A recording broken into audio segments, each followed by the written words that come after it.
The divorce papers sat on the kitchen counter like a loaded gun. Next to them, Caleb's handwriting mocked me from a pale yellow post-it note: "I need solitude to find myself. Don't try to contact me. I'm sorry." 15 years of marriage reduced to 23 words. I picked up the note, crumpled it, then smoothed it out again. The words hadn't changed. My hands trembled as I reached for my phone, muscle memory taking over as I dialed his number. "The number you have reached is no longer in service." Of course. He'd thought of everything. I grabbed the bottle of Cabernet we'd been saving for our anniversary next month, uncorked it, and poured myself a generous glass. The rich liquid caught the afternoon light streaming through my kitchen window. Our wedding photo still hung on the wall, his academic regalia making him look distinguished, important. Professor Caleb Thompson, beloved educator, devoted husband. What a crock of shit. My phone buzzed. Natalie's name flashed on the screen. "You're late for drinks," she said. "Everything okay?" He left. The words felt foreign in my mouth. Caleb left. What? I'm coming over. No, I'll come to you. I need to get out of this house. 20 minutes later, I walked into O'Malley's. Natalie waved from our usual corner booth, her face etched with concern. I dropped into the seat across from her, sliding the divorce papers onto the sticky table. "Jesus Christ," she whispered, flipping through the pages. "No warning. Nothing. Just a post-it note. Like I'm a reminder on his fucking calendar." The waitress appeared. "Your usual, Vera. Double tonight, Rosa." "Actually, make it 2 doubles." Rosa's eyes darted between me and the papers on the table. "Coming right up, honey." Natalie reached across and squeezed my hand. "What are you going to do?" "Sign them, I guess. What choice do I have?" I pulled my hand away, needing the distance. 15 years, Nat. 15 years and he couldn't even say goodbye to my face. There has to be more to this. People don't just. Apparently, they do. I caught Rosa's eye and mouthed, "Thank you," as she set down our drinks. You know what the worst part is? I keep thinking about last week, when he insisted on making dinner. He seemed so normal. Happy, even. Was he planning this the whole time? Just going through the motions? Maybe he's having some kind of breakdown. Remember when Jeff's brother suddenly joined that commune in Oregon? This is different. I took a long sip of whiskey, letting it burn. Caleb's too calculated for that. Too controlled. This isn't impulsive, he planned this. My phone buzzed again. Unknown number. "Hello? Is this Vera Thompson?" A young woman's voice, hesitant but determined. "Yes, who's this?" "My name is Jasmine. I used to be one of your husband's students. We need to talk. It's important." Something in her tone made my stomach clench. "About what?" "Not over the phone. Could we meet somewhere? Tomorrow maybe." I looked at Natalie, who was watching me with raised eyebrows. "Tomorrow at noon. There's a coffee shop called Bean there on 5th Street. I know it. Thank you, Mrs. Thompson. And I'm sorry." The line went dead. "Who was that?" Natalie asked. "One of Caleb's former students." I drained my glass. "She says we need to talk." "About what?" "I don't know." I stared at the divorce papers, at his precise signature at the bottom. "But I have a feeling I'm about to find out why my husband really left." Rosa appeared with fresh drinks, her dark eyes full of sympathy. "On the house, honey. You look like you need it." I didn't argue. Tomorrow would bring answers, But tonight? Tonight I would let myself fall apart, surrounded by the only two people who hadn't abandoned me yet. The hangover hit me like a sledgehammer as I walked into the dental clinic. Rosa's eyes followed me from behind the reception desk, her usual morning snark replaced by something softer. Pity. God, I hated pity. Dr. Matthews wants to see you in his office, she said quietly. Before your first patient. Perfect. Just what I needed before meeting Jasmine at noon, a lecture from my boss about keeping my personal life from affecting my work. As if I had any control over that now. I found him reviewing charts, his reading glasses perched on the edge of his nose. Vera, close the door, please. If this is about yesterday. Caleb called. He removed his glasses, polishing them with his tie. He's requested a leave of absence from the university. Indefinite. He mentioned your situation. My stomach lurched. Of course he'd called my boss before me. Damage control. Always the professor, always 3 steps ahead. I appreciate your concern, Dr. Matthews, but take the week off. Paid leave. Sort things out. I'd rather work. He sighed, that paternal look I'd always hated creeping across his face. The university board is meeting today. There are rumors, Vera. About Caleb. About certain improprieties. The room tilted slightly. What kind of improprieties? Nothing concrete. But given your position here, and our connection to the university's dental program. He spread his hands. Take the week. Please. I walked out in a daze, barely registering Rosa's concerned look as I gathered my things. My phone buzzed. Natalie. You okay? She asked. After last night. Matthews just put me on leave. Apparently, there are rumors about Caleb at the university. A pause. What kind of rumors? I don't know. But I'm meeting his former student in 2 hours. Want to bet they're connected? Want backup? No. I need to do this alone. Being there was quiet when I arrived, just a few students hunched over laptops. I ordered coffee and claimed a corner table, watching the door. At exactly noon, she walked in. Jasmine was younger than I'd expected. Pretty, in that fresh-faced way that made me feel ancient. She clutched her bag like a shield as she approached. Mrs. Thompson. Her voice trembled slightly. Thank you for meeting me.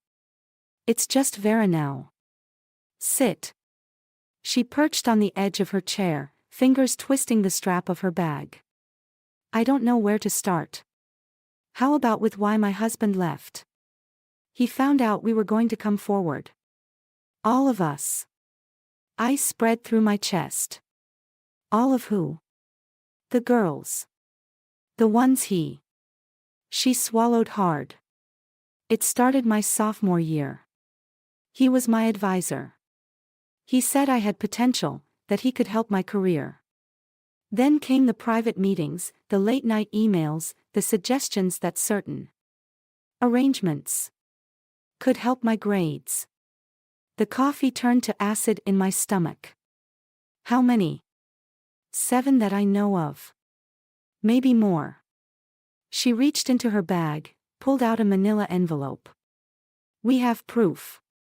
Emails, texts, photos. We were going to take it to the board today, but he must have found out somehow. My hands shook as I opened the envelope. Screenshots of messages, each more damning than the last.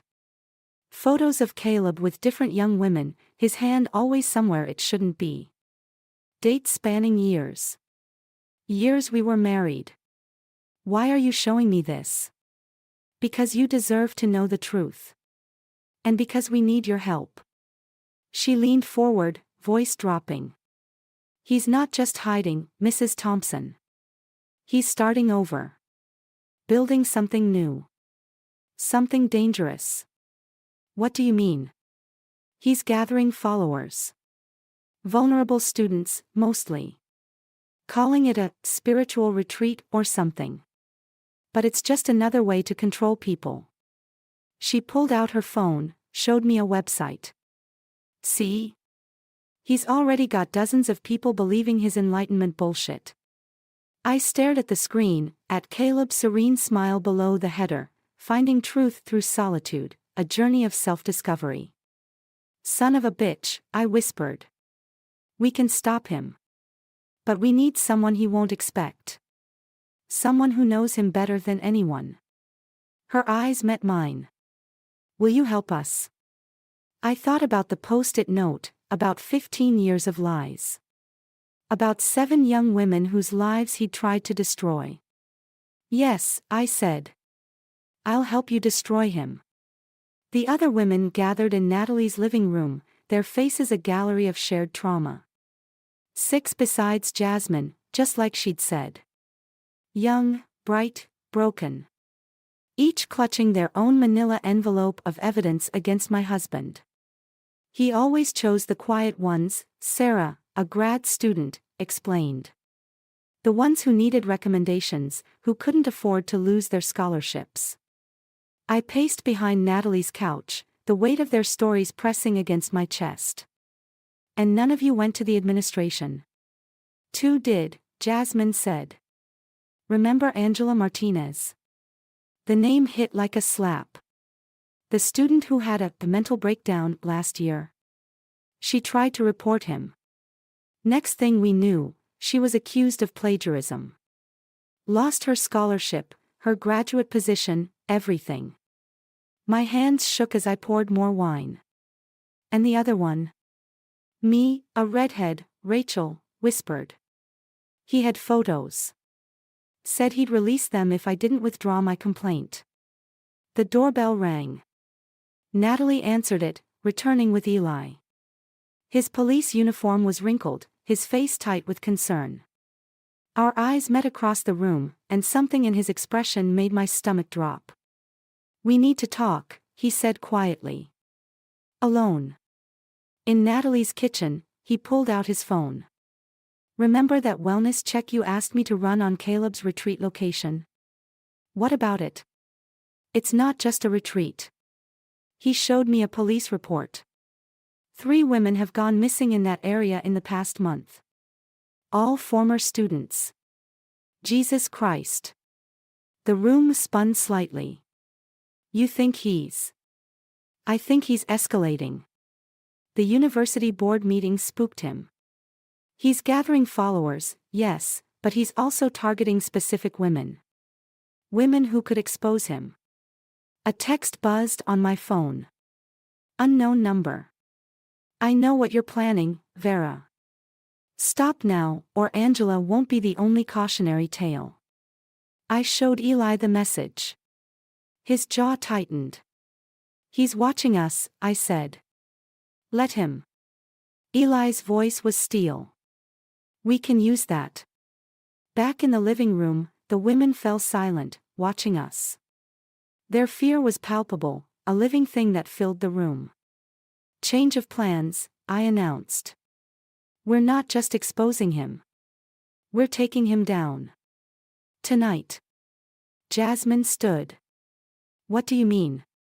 He's threatening you all through me. But he's made a mistake. I held up my phone. He's given us proof of witness intimidation. And with 7 testimonies, plus evidence. 8, a quiet voice said from the doorway. We turned. Rosa stood there, clutching her own manila envelope. Rosa? My voice cracked. You? 15 years ago. When he was just starting at the university. She stepped forward, shoulders straight. I was his teaching assistant. He destroyed my career before it began. Made sure I'd never teach. The pieces clicked. Rosa's bitterness, her protectiveness of young female patients, her sharp edges. That's why you've always watched out for the interns, I whispered. She nodded, tears in her eyes. I couldn't stop him then. But I can help stop him now. My phone buzzed again. Another text. Last warning, Vera. Walk away, or watch them all burn. I looked around the room, at these women who'd carried their pain in silence for so long. At Rosa, who'd been protecting others while hiding her own scars. At Eli, whose face promised justice. He wants us afraid, I said. Isolated. But together. Together we're stronger than his threats. What's the plan? Sarah asked. I smiled, a cold thing that felt foreign on my face. We give him exactly what he wants, me, alone, coming to beg forgiveness. Except I won't be alone. And there won't be any forgiveness. Eli touched my arm. Vera. No. He thinks he knows me, the quiet, supportive wife. The one who'll keep his secrets. I met each woman's eyes in turn. Let's show him how wrong he is. My phone buzzed one final time. I didn't need to look to know it was him, trying to maintain control. But control, like everything else, was about to slip through his fingers. Ladies, I said, let's go destroy my husband. Eli spread the surveillance photos across his kitchen table while Lucas napped in the next room. The retreat compound sprawled across 20 acres of woodland, a collection of cabins surrounding a main lodge. In every image, young women moved between buildings like sleepwalkers, their faces vacant. They're not prisoners, Eli said, at least not technically. They're there voluntarily. Brainwashed, I corrected, studying a photo of Caleb leading what appeared to be a meditation session. How many? 23 residents. All women, all under 30. He hesitated. And Angela Martinez is there. My head snapped up. The student who tried to report him. She's alive. Barely functioning, according to our informant.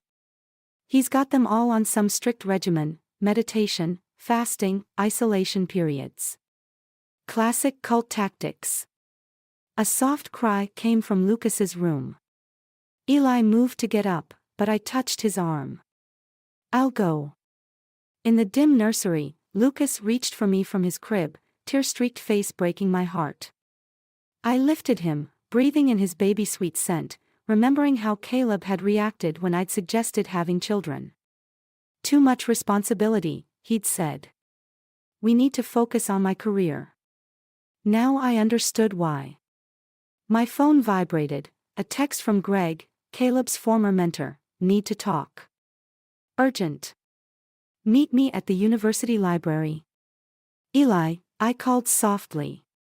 Can you watch Lucas? Something's come up. Greg waited in the rare books section, looking older than I remembered. His hands trembled as he pulled out a leather-bound journal. I found this in my office, he said. It's from 1997, when Caleb was my graduate assistant. I opened it. Pages of neat handwriting detailed research subjects, female students, their vulnerabilities, their pressure points. Rosa's name appeared early on. He was perfecting his technique, I whispered. Even then. I should have seen it. Greg's voice cracked. But he was brilliant, charismatic. I thought, he stopped abruptly, eyes fixing on something behind me. I turned. A campus security guard stood there, radio in hand. Professor Thompson, he said. You're in violation of the restraining order. What restraining order? The one your husband filed this morning. You need to come with me. Greg stepped forward. There must be some mistake. It's okay, I said, clutching the journal. Call Eli. Tell him what happened. At the campus police station, Officer Chen slid a document across her desk. The restraining order cited erratic behavior and threatening communications. Attached were screenshots of texts I'd never sent. Emails I'd never written. He fabricated these, I said. Maybe so, Chen replied, but until a judge says otherwise, you can't come within 500 feet of him or the retreat property. My phone buzzed. Unknown number. Checkmate, darling. Did you really think I wouldn't be prepared?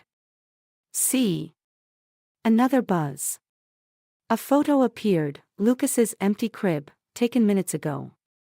My blood froze. I need to make a call. In the hallway, I dialed Eli with shaking fingers. No answer. Then Natalie. Nothing. A final text from Caleb, you have a choice, Vera. Drop everything, the accusations, the evidence, all of it, or you'll never see our godson again.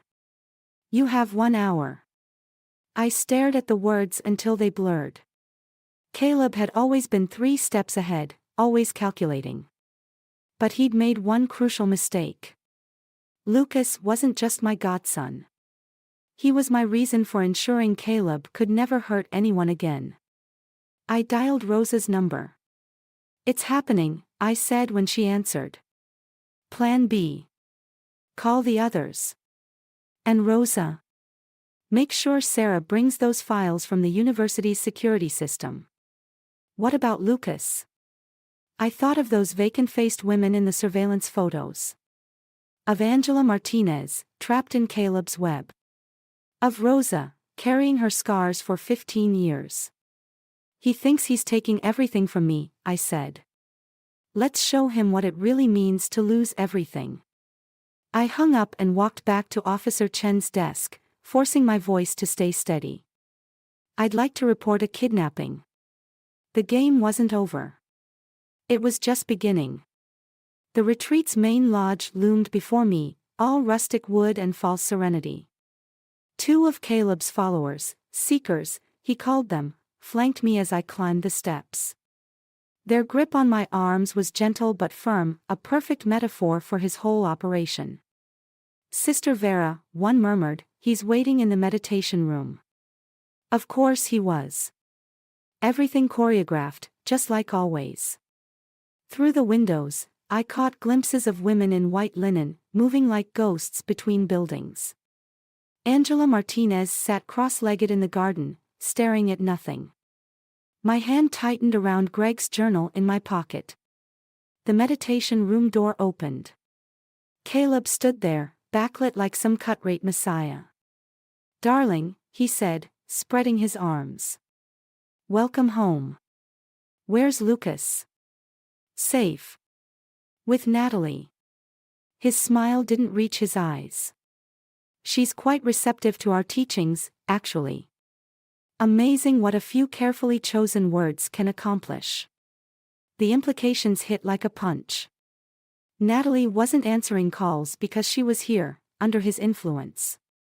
Just like Angela. Just like all of them. Your choice, he prompted. I want to see Lucas first. After you surrender the evidence. All of it. A commotion outside drew his attention. Through the window, I saw Greg stumbling up the path, looking desperate. Right on schedule. What's he doing here? Caleb's mask slipped slightly. Probably looking for his journal. I pulled it from my pocket. Interesting reading. Very. Methodical. His eyes narrowed. Give it to me. Everything you've built here, it's just a larger version of what you did to Rosa, isn't it? Find the vulnerable ones, isolate them, make them dependent. I'm helping them find purpose. Like you helped Angela find purpose. Something dark flashed across his face. She was unstable. They all were, until I showed them the path. The path to what? Being your personal cult. Watch your tone. His voice dropped dangerously. Remember who has the power here. A woman's scream pierced the air. We both turned.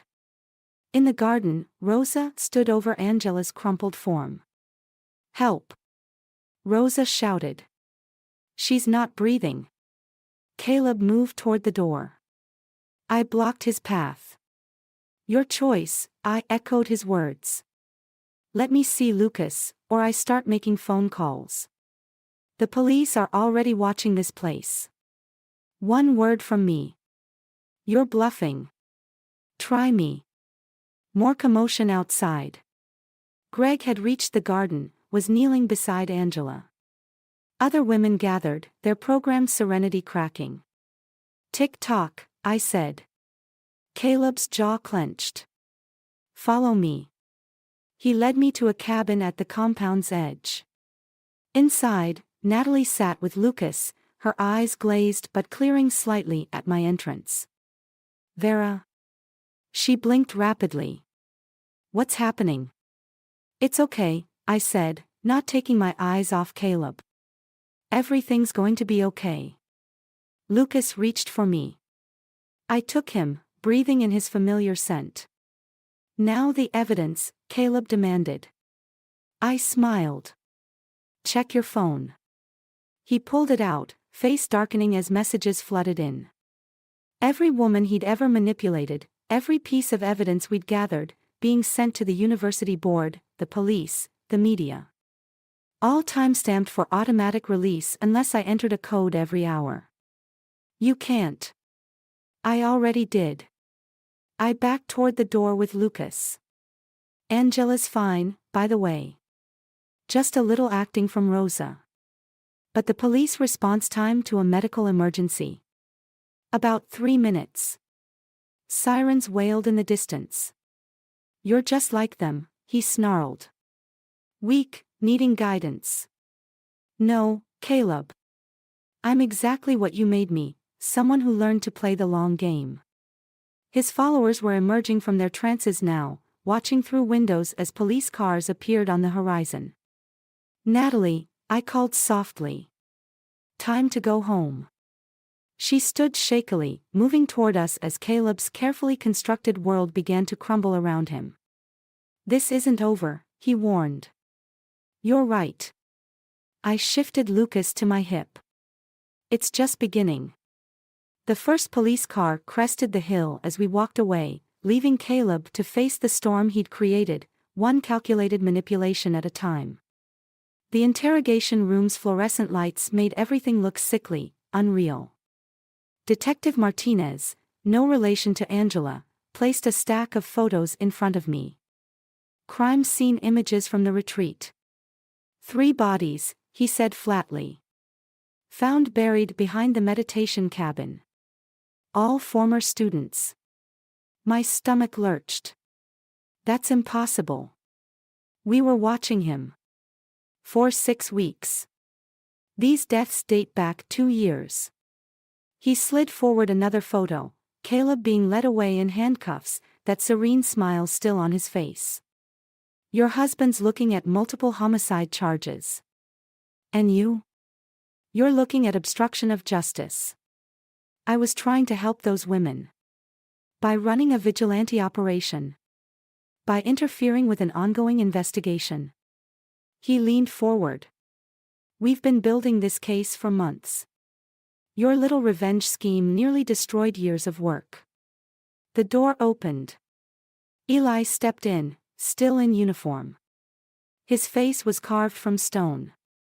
They're processing Natalie now, he said quietly. The drugs in her system. She's not doing well. I closed my eyes. Lucas. Safe. With my sister. He wouldn't look at me. The department's reviewing my involvement. I'll probably lose my badge. Eli, I never meant. Save it. His voice cracked slightly. You used me. Used my position to get information. Put our son at risk. He was never in danger. No. He finally met my gaze. You brought a 3-year-old into a compound where women were being murdered. Where your best friend was being drugged. All for what? To prove you weren't as blind as everyone thought. To show Caleb you could play his game. The truth hit like a physical blow. I had become exactly what I was fighting against, someone so focused on control, on winning, that I'd lost sight of the casualties. Detective Martinez cleared his throat. Dr. Matthews called. The dental clinic's board is meeting tomorrow about your license. Of course. My whole life, unraveling thread by thread. I want to see him, I said. Your husband. Not happening. Please. I need to understand. Understand what? Eli's voice was ice. How he manipulated people. Destroyed lives. Look in a mirror, Vera. You're more like him than you think. He walked out, leaving me with the photos of 3 women I'd never known existed. 3 women I might have saved if I'd gone to the police instead of playing detective. My phone buzzed, they hadn't confiscated it yet. A text from Rosa, Angela's talking. Really talking. Says there are more bodies. Another buzz. An email from the university board, announcing a formal investigation into Greg's involvement. His career, destroyed because I'd dragged him into this. The final message was from an unknown number. A video link. With trembling fingers, I opened it. Caleb's face filled the screen, recorded before his arrest. Hello, darling. If you're watching this, everything has gone according to plan. You always were predictable, so desperate to prove yourself, to show everyone you weren't just the quiet, supportive wife. Did you enjoy playing detective? Making your little charts and gathering your evidence? His smile widened. Thank you for finding those bodies for me. I was getting worried they'd never be discovered. And now? Now everyone sees you exactly as I always did, reckless, obsessed, dangerous. Just like me. The video ended. Detective Martinez watched me with a mixture of pity and disgust. We'll need your formal statement, he said. About everything. I stared at the photos of the dead women, at my distorted reflection in the interrogation room window. Caleb was right. I'd become exactly what he wanted, a mirror of his own obsession, his own capacity for destruction. I'll tell you everything, I whispered. About the bodies, the manipulation, all of it. But first, I need you to understand something. What's that? There's one more secret. One he thinks only he knows. I met the detective's eyes.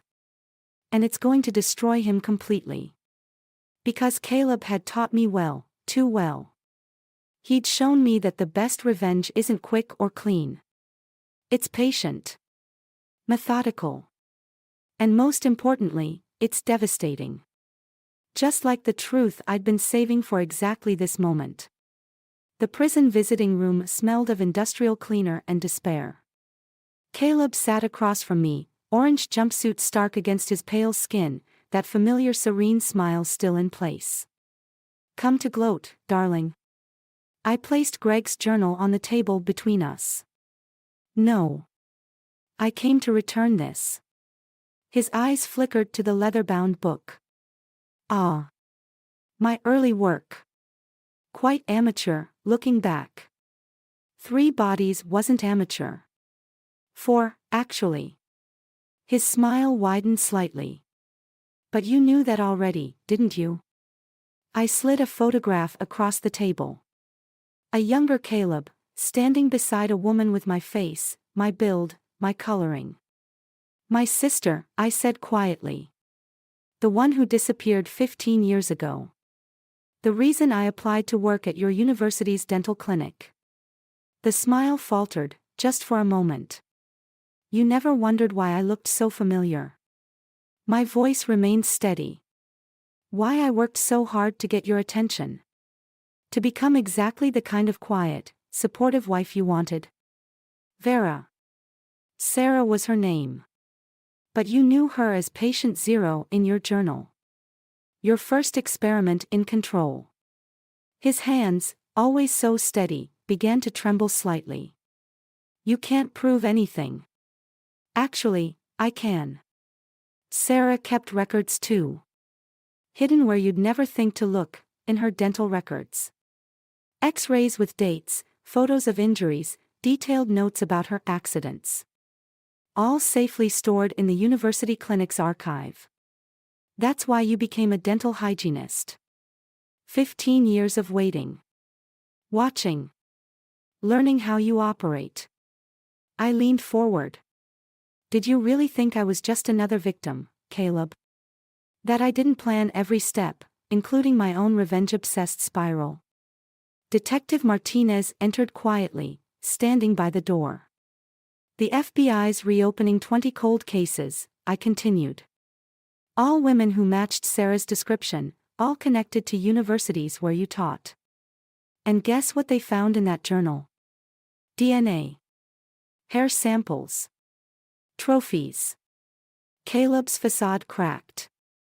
You're lying. You taught me well, how to manipulate, how to play the long game. The difference is, I had a better reason. I stood. The detective has some questions about Sarah. And the others? They'll never believe you, he snarled. You're unstable, obsessed. No, I'm patient. Like you said in your video message, predictable. You just predicted the wrong pattern. His composure shattered completely. He lunged across the table, hands reaching for my throat. Guards rushed in, restraining him as he screamed accusations, threats, confessions. I watched him break, 15 years of careful planning culminating in this moment. Detective Martinez touched my arm. We got it all on camera, he said softly. The confession, the assault. It's over. In the hallway, Eli waited with Lucas. His face was softer now, understanding replacing judgment. You could have told me, he said. I needed your genuine reactions. Everyone's genuine reactions. It was the only way to make him believe he was winning. Lucas reached for me. I took him, holding him close. The department cleared you, Eli continued. And me. They're calling it an unofficial undercover operation. And Natalie? Home from the hospital. Rosa's with her. He hesitated. She understands why you couldn't warn her. They all do. I thought of Sarah, of all the women who'd never gotten justice. Of the careful path I'd walked between revenge and redemption. What happens now? Eli asked. Through the window, I could see Caleb being led away, his shoulders hunched, his power finally broken. In his journal, he'd written that true control comes from making others see themselves through your eyes. He was right about that. He just never realized he wasn't the only one watching. Now. I kissed Lucas's forehead. Now we go home. And we live. Behind us, Caleb's screams echoed down the corridor, but they held no power anymore. Just the impotent rage of a man who'd finally discovered what it meant to be truly, completely controlled. Sarah would have appreciated the irony. The letter arrived on Sarah's birthday. Prison stationery, Caleb's precise handwriting. I carried it unopened to the cemetery, where fresh flowers marked my sister's finally discovered grave. Natalie found me there, sitting cross-legged on the grass. She looked better, clearer, stronger. The retreat's fog had lifted from her eyes. Rosa said you might be here. She settled beside me. That his? I nodded, turning the envelope over in my hands. You don't have to read it. I know. But I did. One last move in our long game. The paper crackled as I unfolded it. Vera. You were right about one thing, I did recognize you. Not at first, but gradually. Something in the way you watched me, calculated every move. Sarah had that same intensity. I wondered when you'd make your move. 15 years of waiting, watching. I should have recognized the patience of a predator rather than prey. You asked me once why I chose you. The truth is, you chose me. You crafted yourself into my perfect match, knowing I couldn't resist. In doing so, you became exactly what you claimed to hate, a manipulator, a destroyer of lives. We're the same now, you and I. Remember that when you're lying awake at night, telling yourself you did it all for justice. See? Natalie touched my hand. You okay? I let the letter fall onto Sarah's grave, watching the wind catch it. He still thinks this was about revenge. Wasn't it? No. I stood, brushing grass from my jeans. It was about stopping him. Sarah was just the beginning, I had to make sure she was the end, too. My phone buzzed. A text from Eli, Angela's group therapy session went well. She asked about you. Another buzz, Rosa. Jasmine aced her dental boards. We're celebrating at O'Malley's. Coming. They're healing, Natalie said softly. All of them. Because of you. Because of themselves. I looked at Sarah's headstone, at the dates that finally told her complete story. I just helped them find their way back. And what about you? Are you healing? The wind picked up, scattering the letter's pieces like confetti. Somewhere across town, Lucas was probably helping Eli make dinner, standing on his little stool to reach the counter. Later, we'd read stories and talk about his day at preschool, normal moments that felt miraculous after everything. I thought catching him would feel like winning, I said. Like some grand victory. But it just feels quiet. Yeah. I touched Sarah's headstone. The kind of quiet that comes after a storm. Speaking of quiet. Natalie hesitated. Greg called. They're releasing his memoir next month. The whole story, how Caleb manipulated him, how he unknowingly enabled everything. Good. People need to understand how it happens. How someone like Caleb finds the cracks in your life and widens them until you fall through. We walked back to our cars, leaving Sarah's grave and Caleb's scattered words behind. The setting sun painted everything in soft gold, making the world look newer than it was. You never told me, Natalie said as we reached the parking lot. That last secret you mentioned to Detective Martinez, the one that would destroy Caleb completely. What was it? I smiled, thinking of Caleb's face in that prison visiting room, of the moment he realized the truth. There was no secret. I just needed him to think there was, to keep him off balance until he confessed. I unlocked my car. His biggest fear was always that someone else held power over him. So I gave him that fear, let it eat away at him until he cracked. Just like he did to others. Just like that. Natalie hugged me goodbye, and I drove home to my family, to the life I'd built while planning Caleb's destruction. He was right about one thing, I had become like him in some ways. I'd learned to manipulate, to calculate, to wait. But he'd missed the crucial difference, I'd done it all so I could stop being like him. So I could finally lay down the weapon of revenge and pick up something lighter, something that felt more like peace. Even if that peace still echoed, sometimes, with the sound of storms.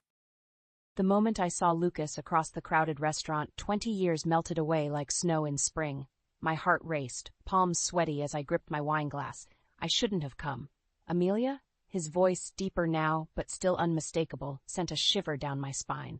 I turned, forcing a smile. Lucas, it's been a long time. He stood there, salt and pepper hair framing those same intense blue eyes I'd fallen for in high school. The years had been kind to him, adding distinguished lines around his eyes and mouth. You look amazing, he said, pulling out the chair across from me. I wasn't sure you'd show up. I laughed nervously. Honestly, I wasn't sure either, but here I am. The waiter appeared, breaking the tension. We ordered drinks, our eyes never leaving each other. So, Lucas began, leaning forward. How've you been? Last I heard, you were climbing the corporate ladder in Chicago. I nodded, grateful for the easy topic. Executive VP now. It's been a wild ride, but I love it. What about you? Still in construction? Yep. Started my own company about 10 years ago. It's doing well. He paused, his expression softening. But let's not dance around it, Amelia. Why did you agree to meet after all this time? The question hung in the air, heavy with unspoken history. I took a deep breath, steeling myself. I thought it was time. Emily's almost 18 now, and Lucas's face paled. Emily, you mean? Yes, I said quietly. Our daughter. The shock on his face was quickly replaced by anger. Our daughter? Amelia, what the hell? You told me you didn't want anything to do with me or the baby. I recoiled, confusion etched across my face. What? No, that's not what happened at all. Your mother said you wanted nothing to do with us. Lucas slammed his fist on the table, causing nearby diners to stare. My mother? What does she have to do with this? Everything, I hissed, leaning closer. She told me you'd left town, that you wanted a clean break. I was young and scared, Lucas. I believed her. He ran a hand through his hair, visibly shaken. This can't be happening, all these years.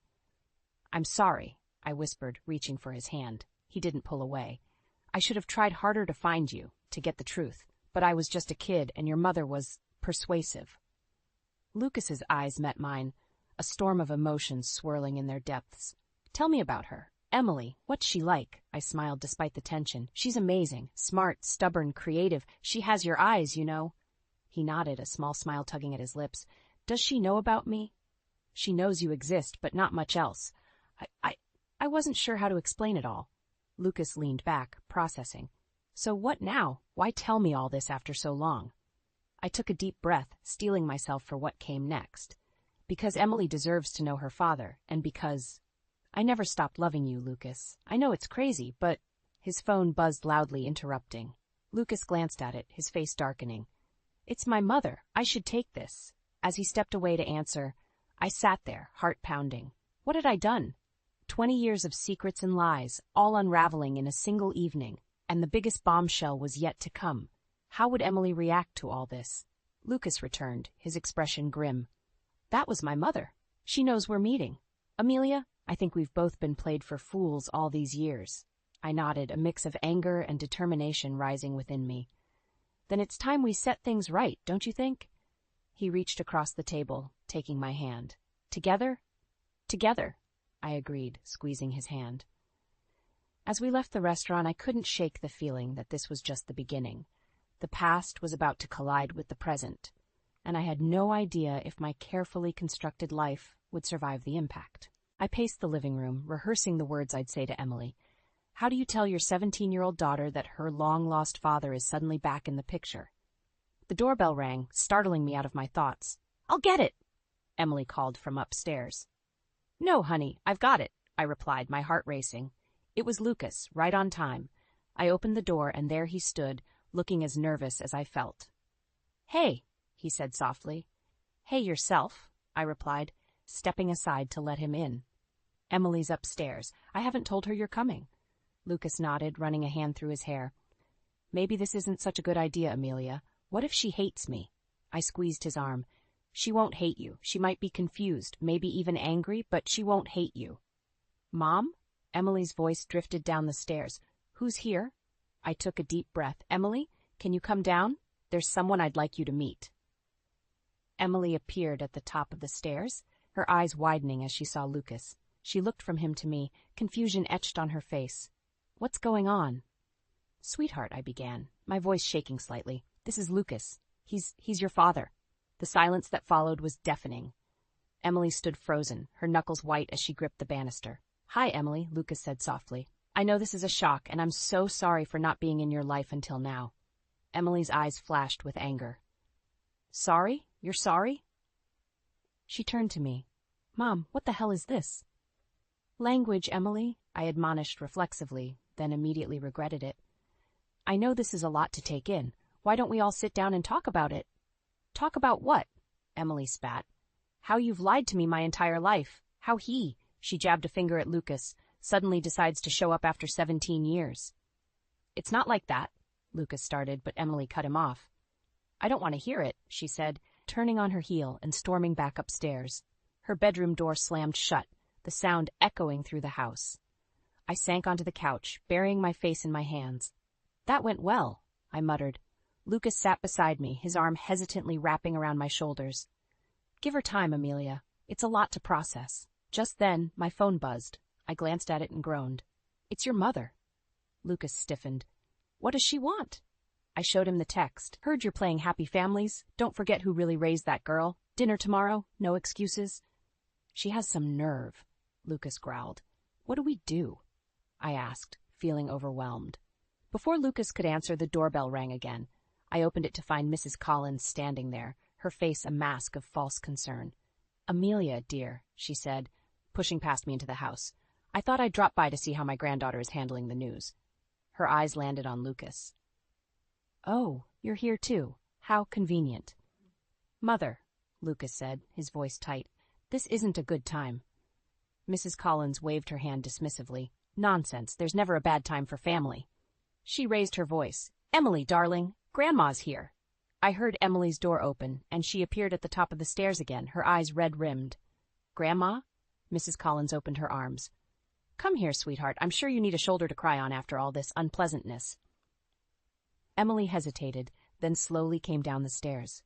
As she reached the bottom, Mrs. Collins enveloped her in a hug, shooting a triumphant look at Lucas and me over Emily's shoulder. There, she cooed. Grandma's got you. I know it must be awful to have your whole world turned upside down like this. I felt my anger rising. Mrs. Collins, I think you should leave. This is a family matter. She raised an eyebrow. I am family, dear. The only stable family Emily's had, it seems. Lucas stepped forward, his face dark with anger. That's enough, Mother. You need to go. Now. Mrs. Collins released Emily, who looked bewildered by the tension in the room. Very well, she said coolly, but this isn't over. Emily deserves to know the truth about everything. With that, she swept out of the house. As the door closed behind her, I turned to see Emily staring at us, her eyes filled with confusion and hurt. What did she mean, the truth about everything? She asked quietly. I exchanged a glance with Lucas, knowing that the real storm was just beginning. I stood at the altar, my heart racing as I watched Lucas walk towards me. The past few months had been a whirlwind of emotions, arguments, and reconciliations. Yet here we were, ready to start our life together. Officially this time. You look beautiful, Lucas whispered as he took my hand. I smiled, fighting back tears. You don't look so bad yourself. As the minister began the ceremony, I caught sight of Emily in the front row. Her face was a mask of indifference, but I could see the storm brewing behind her eyes. She'd barely spoken to either of us since Lucas moved in, retreating further into herself with each passing day. I do, Lucas said, his voice strong and sure. I do, I echoed, squeezing his hand. As we turned to face our guests, a commotion erupted at the back of the church. My blood ran cold as I saw Mrs. Collins striding down the aisle, her face twisted with anger. I object to this farce of a marriage, she shouted, causing gasps to ripple through the congregation. Lucas stepped forward, his jaw clenched. Mother, you weren't invited. Please leave. Mrs. Collins laughed bitterly. Of course I wasn't invited. You wouldn't want the truth to come out, would you? I felt panic rising in my chest. Mrs. Collins, this isn't the time or place. Oh, I think it's the perfect time, she interrupted, her eyes gleaming with malice. Before you make the biggest mistake of your life, Lucas, there's something you should know. Emily stood up, her face pale. Grandma, please don't do this. Mrs. Collins ignored her, focusing on Lucas. Your precious Amelia isn't as innocent as she pretends to be. Did she tell you about the other men she was seeing when you got her pregnant? How she wasn't even sure you were the father? The church fell silent, all eyes on me. I felt the blood drain from my face. That's not true, I whispered. Lucas turned to me, confusion and hurt etched across his features. Amelia? I shook my head frantically. Lucas, I swear she's lying. There was never anyone else. Mrs. Collins smirked. Oh, really? Then perhaps you'd like to explain these? She pulled out a stack of old letters from her purse. I found these in Lucas's old room. Love letters from other men, dated right around the time Emily was conceived. Lucas snatched the letters, his hands shaking as he read them. I felt my world crumbling around me. Lucas, please, I begged. I don't know where those came from, but they're not mine. You have to believe me. He looked up at me, his eyes filled with pain and betrayal. I don't know what to believe anymore. Emily suddenly spoke up, her voice trembling. Those aren't Mom's letters. We all turned to look at her. She was standing now, fists clenched at her sides. "What do you mean, sweetheart?" Mrs. Collins asked, her voice sickly sweet. Emily took a deep breath. "I found those letters in your study last week, Grandma. They're forgeries. I saw the receipts from the vintage paper store and the handwriting expert you hired." A collective gasp went through the church. Mrs. Collins' face drained of color. "Emily, you don't know what you're talking about." "I know exactly what I'm talking about," Emily interrupted, her voice growing stronger. "You've been trying to keep them apart for years. You lied to both of them back then, and you're lying now." Lucas turned to his mother, his expression hardening. "Is this true?" Mrs. Collins sputtered, looking around wildly. I was only trying to protect you, Lucas. She wasn't good enough for you then, and she isn't now." "Get out," Lucas said, his voice low and dangerous. "Get out of this church, and get out of our lives, for good this time." As the ushers escorted a protesting Mrs. Collins out, I turned to Emily, tears in my eyes. "Thank you," I whispered. She nodded, a small smile tugging at her lips. "I may not be happy about all this, but you're still my mom, and he's my dad. We should at least try to be a family." Lucas wrapped an arm around each of us, pulling us close. "I couldn't agree more," he said softly. As we stood there, the three of us together for the first time, I realized that this was just the beginning of our journey. We had a lot of healing to do, a lot of trust to rebuild, but for the first time in years, I felt hope blossoming in my chest. We were a family, flaws and all, and we'd face whatever came next together. The shrill ring of my phone jolted me awake. I fumbled for it in the dark, my heart racing as I saw Janet's name on the screen. "Janet? What's wrong?" I asked, my voice thick with sleep. "Amelia, it's Tom," Janet's husband's voice came through, choked with emotion. "Janet, she's gone. Heart attack. I didn't know who else to call." The world seemed to tilt on its axis. Janet, my best friend since college, my rock through every crisis, gone? It couldn't be true. "I'll be right there," I managed to say before hanging up. Lucas stirred beside me. "Amelia? What's happening?" I turned to him, tears already streaming down my face. "Janet's dead. Heart attack. I have to go." He sat up, pulling me into his arms. "I'll come with you." The drive to Janet's house was a blur. When we arrived, the sight of the ambulance in the driveway made it all too real. Tom met us at the door, his face ashen. "She's gone," he whispered, collapsing into my arms. The next few hours passed in a haze of grief and disbelief. As dawn broke, I found myself sitting on Janet's back porch, as clutching a mug of cold coffee. "Mom?" Emily's voice startled me. I hadn't even realized Lucas had gone to pick her up. "Oh, sweetie," I said, opening my arms. She hesitated for a moment before stepping into my embrace. "I'm so sorry about Aunt Janet," she murmured. I held her tightly, grateful for this moment of connection amidst the chaos. "Thank you, honey. I know you loved her too." As Emily pulled away, I saw Lucas watching us from the doorway, his face etched with concern. I knew he felt helpless, unsure how to comfort us in our grief. The days that followed were a whirlwind of funeral arrangements and condolence calls. I threw myself into helping Tom, grateful for the distraction from my own pain. But as the day of the funeral dawned, the reality of Janet's absence hit me anew. Standing at the podium to deliver the eulogy, I looked out at the sea of faces. Tom, broken and lost. Emily, her eyes red-rimmed but dry. Lucas, his gaze steady and supportive. And there, in the back row, Mrs. Collins, her expression unreadable. I took a deep breath and began. Janet was more than my best friend. She was my sister in every way that mattered. As I spoke about Janet's life, her kindness, her infectious laugh, I felt a strange calm settle over me. This was my last gift to her, to ensure that everyone knew how extraordinary she was. After the service, as people milled about offering condolences, Mrs. Fresca Collins approached me. "Amelia, dear," she said, her voice syrupy sweet. "Such a lovely eulogy. Janet would have been touched." I stiffened, wary of her sudden kindness. "Thank you, Mrs. Collins." She leaned in closer, lowering her voice. "You know, Janet confided in me before she passed. She was quite concerned about you and Lucas rushing into things. She thought Emily might be better off with me for a while, given all the upheaval." I felt as if I'd been slapped. "What are you talking about?" Mrs. Collins smiled sadly. "Oh, I hate to bring this up now, but Janet was worried about Emily's college fund. She mentioned you might have borrowed from it for your wedding. She just wanted to make sure Emily's future was secure." My mind reeled. Janet would never have said such things, would she?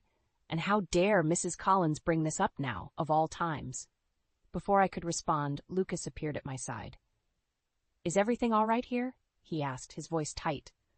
Mrs. Collins patted my arm, "Just offering my condolences. We'll talk more later, dear." As she walked away, I turned to Lucas, my emotions a tangled mess of grief, anger, and confusion. "What did she want?" he asked. I shook my head, unable to form words. How could I tell him that our happiness might be tearing our family apart? That even Janet, my dearest friend, might have doubted us? As I looked across the room at Emily, standing alone and looking lost, I realized I had a decision to make.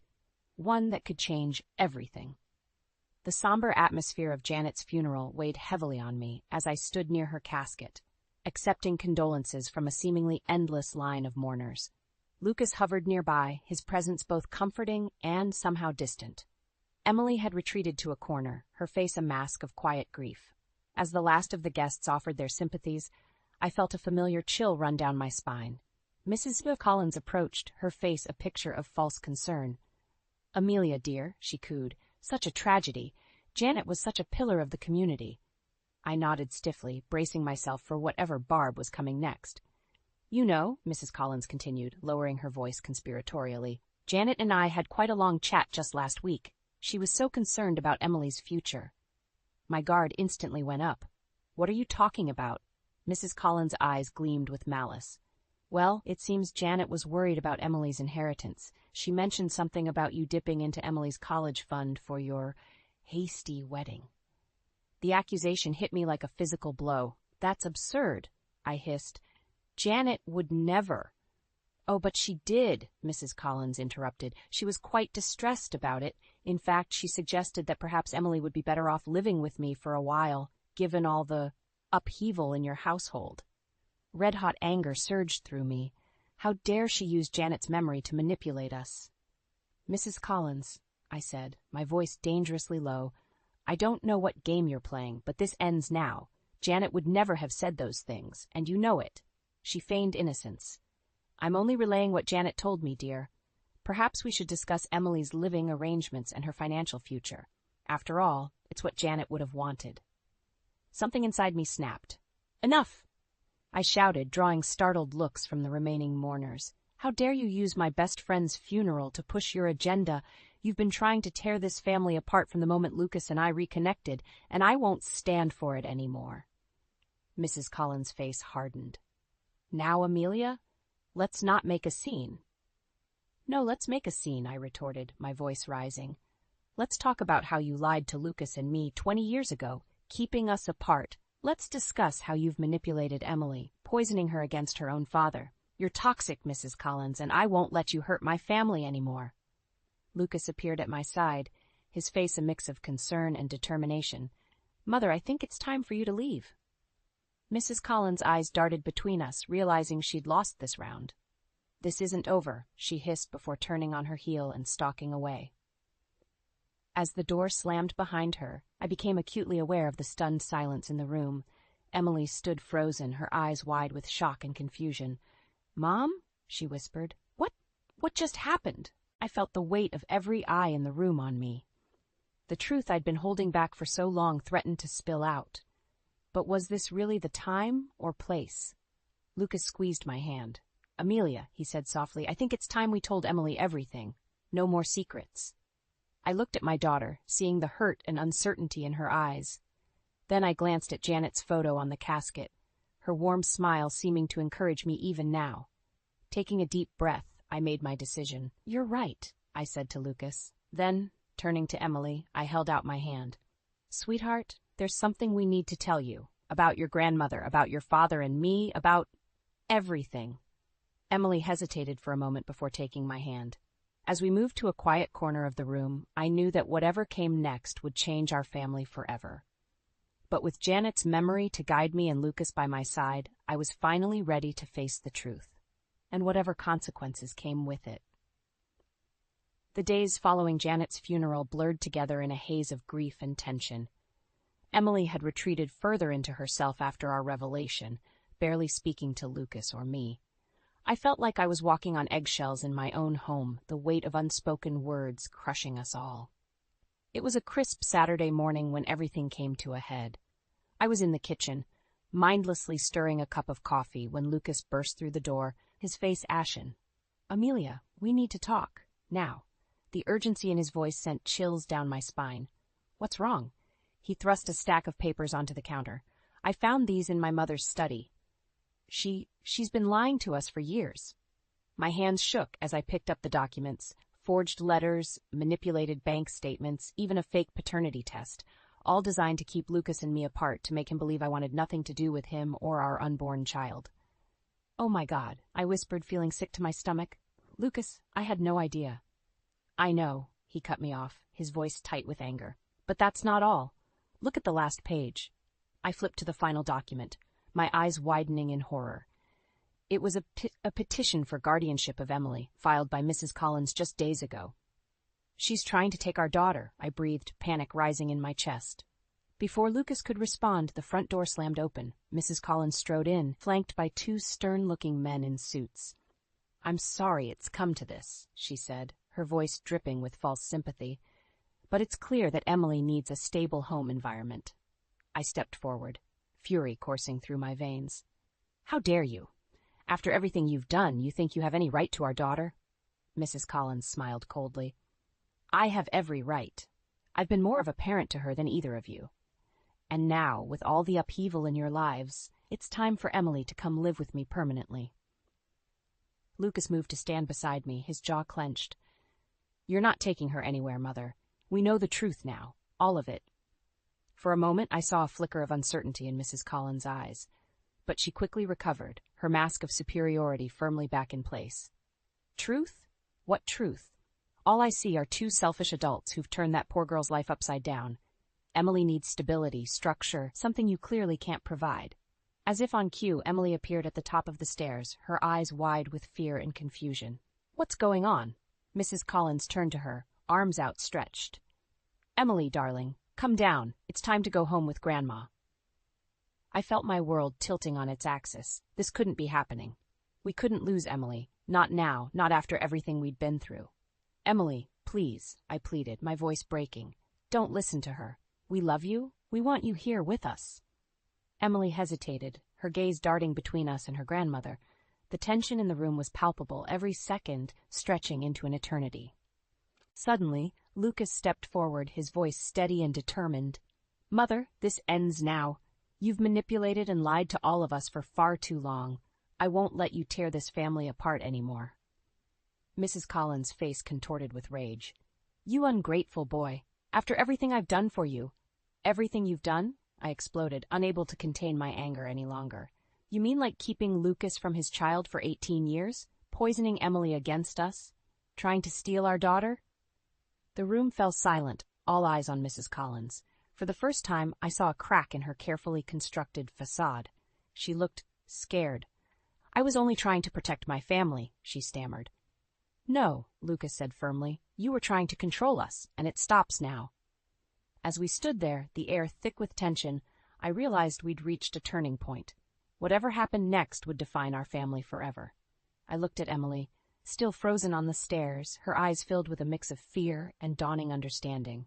In that moment, I knew what I had to do. Taking a deep breath, I stepped towards Mrs. Collins, my voice low and dangerous. "Get out of our house, now. And if you ever try to come between us and our daughter again, I swear I'll—" The silence that followed my outburst was deafening. Mrs. Collins stood frozen, her face a mask of shock and disbelief. Lucas placed a steadying hand on my shoulder, his touch grounding me in the storm of emotions. "Mother," Lucas said, his voice low and controlled, "I think it's time for you to leave." Mrs. Collins' eyes darted between us, desperation creeping into her expression. "Lucas, surely you can't believe these lies. Everything I've done has been for you, for our family." I felt Lucas tense beside me. This was the moment of truth, the crossroads where he'd have to choose between the mother who raised him and the family he'd just found. "No, Mother," he said firmly. "Everything you've done has been for yourself. You've lied, manipulated, and hurt us all. I won't let you do it anymore." Relief washed over me, but it was short-lived. A strangled sob from the stairs, reminded us that Emily was still there, witnessing everything. "Emily, sweetheart," I began, taking a step towards her. But before I could reach her, Mrs. Collins made her final, desperate move. She lunged forward, grabbing Emily's arm. "Come with me, darling. I'll protect you from these people who've done nothing but lie to you." Emily's eyes widened in fear, and I saw red. Without thinking, I surged forward, wrenching Mrs. Collins' hand away from my daughter. "Don't you dare touch her!" In the chaos that followed, I barely registered Lucas calling the police or Mrs. Collins's hysterical screaming. All I could focus on was Emily, trembling and pale, caught in the middle of this nightmare. As the police arrived and began questioning everyone, I pulled Emily into a tight embrace. "I'm so sorry, baby. I'm so sorry." She clung to me, her body shaking with silent sobs. Over her shoulder, I watched as Lucas gave his statement to the officers, his face a mix of pain and determination. Hours later, after Mrs. Collins had been escorted away and the house had fallen into an uneasy quiet, the three of us sat in the living room, emotionally exhausted. "I heard everything," Emily said suddenly, her voice small. "I was at the top of the stairs. I heard what Grandma did." Lucas leaned forward, his elbows on his knees. "Emily, we never wanted you to find out like this. We were trying to protect you." She looked up, her eyes shining with unshed tears. "But why didn't you tell me sooner? Why did you let me believe all those things about you, Dad?"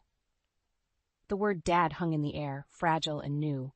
Lucas's breath caught, and I saw the emotions play across his face. "I was afraid," he admitted softly.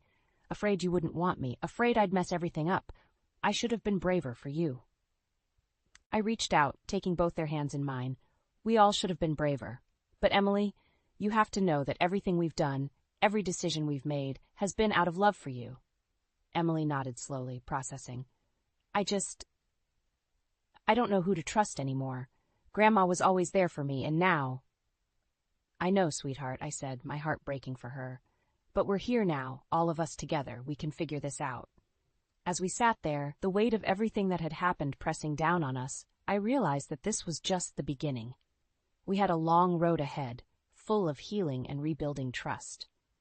Lucas squeezed my hand, his eyes meeting mine over Emily's head. In that moment, I saw all the love, pain, and determination we shared. Whatever came next, we'd face it as a family. But as the night wore on and Emily finally drifted off to sleep between us on the couch, a nagging fear gnawed at the edges of my mind. Mrs. Collins' words echoed in my ears. "This isn't over." I knew, with a certainty that chilled me to the bone, that she was right. This was far from over, and as I looked at my fragile, newly formed family, I wondered if we were strong enough to withstand whatever storm was coming our way. The weeks following Mrs. Collins' dramatic exit were a minefield of emotions. Emily oscillated between anger and grief, lashing out one moment and withdrawing the next. Lucas struggled with guilt, second-guessing every interaction with his daughter. And I felt like I was barely holding us all together with sheer willpower. It all came to a head on a rainy Sunday afternoon. I was in the kitchen, mindlessly stirring a pot of soup, when I heard raised voices from the living room. "You can't just waltz in here and expect to be my dad!" Emily shouted. "Where were you for the past 17 years? I rushed in to find Emily and Lucas facing off, both red-faced and teary-eyed. "I'm trying, Emily," Lucas pleaded. "I know I can't make up for lost time, but nothing." Emily cut him off. "You left us. You chose to believe Grandma over Mom. How can I ever trust you?" The pain in Lucas's eyes was unbearable. I stepped forward, ready to intervene, when suddenly Emily turned on me. "And you," she cried. "You lied to me my whole life. You let me believe Dad didn't want us. How could you?" Her words hit me like a physical blow. All the guilt, all the regret I'd been carrying for years came crashing down on me. I sank onto the couch, my legs unable to support me any longer. "You're right," I whispered, tears streaming down my face. "We've all made terrible mistakes. We've hurt each other in ways that seem unforgivable." The room fell silent, the weight of our shared pain hanging heavy in the air. "But," I continued, finding strength I didn't know I had, "we're family. And family means we don't give up on each other, even when it's hard, especially when it's hard." I looked up at Emily, seeing the conflicted emotions warring in her eyes. "Sweetheart, I know we've let you down, but we love you more than anything in this world. Can you give us a chance to prove it?" Emily's lower lip trembled, and for a moment I saw the little girl she used to be, scared, vulnerable, desperate for love and security. Lucas knelt beside her, his voice soft. "Emily, I know I can never make up for the years I missed, but if you'll let me, I want to spend the rest of my life trying to be the father you deserve." The tension in the room was palpable as we waited for Emily's response. Finally, she spoke, her voice barely above a whisper. "I'm scared," she admitted. What if we try and it all falls apart again?" I moved to her other side, forming a protective circle around her. "Then we'll pick up the pieces and try again. That's what families do." Emily looked from me to Lucas and back again. Then slowly she nodded. "Okay," she said. "Okay, let's try." The relief that washed over me was indescribable. We weren't magically healed. There was still so much to work through. But we'd taken the first step. As we sat there holding each other and letting the tears flow freely, I felt something shift inside me. The fear and uncertainty that had been my constant companions for so long began to fade, replaced by a cautious hope.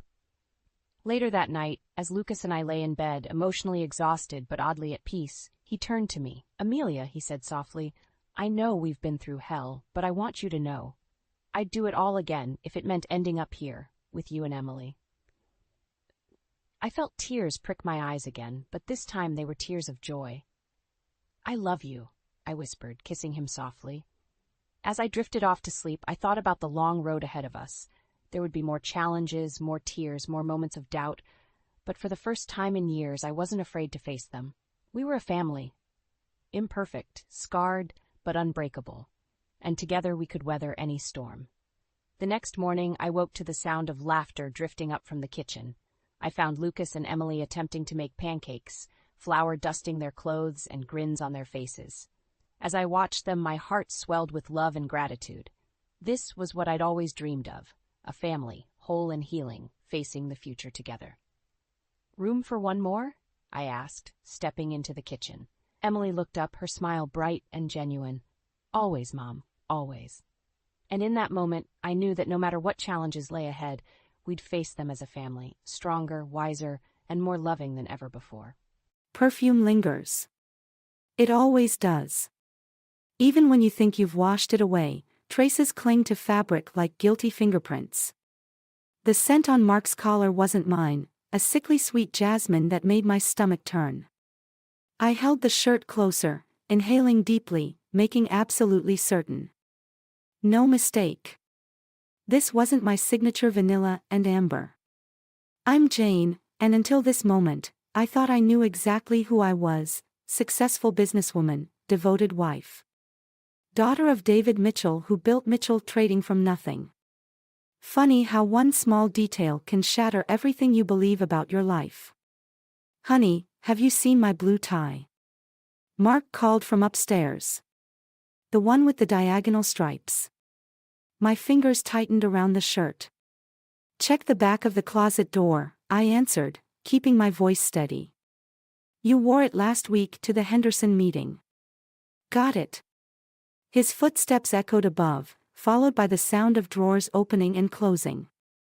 I carefully placed the shirt back in the laundry basket, arranging it exactly as I'd found it.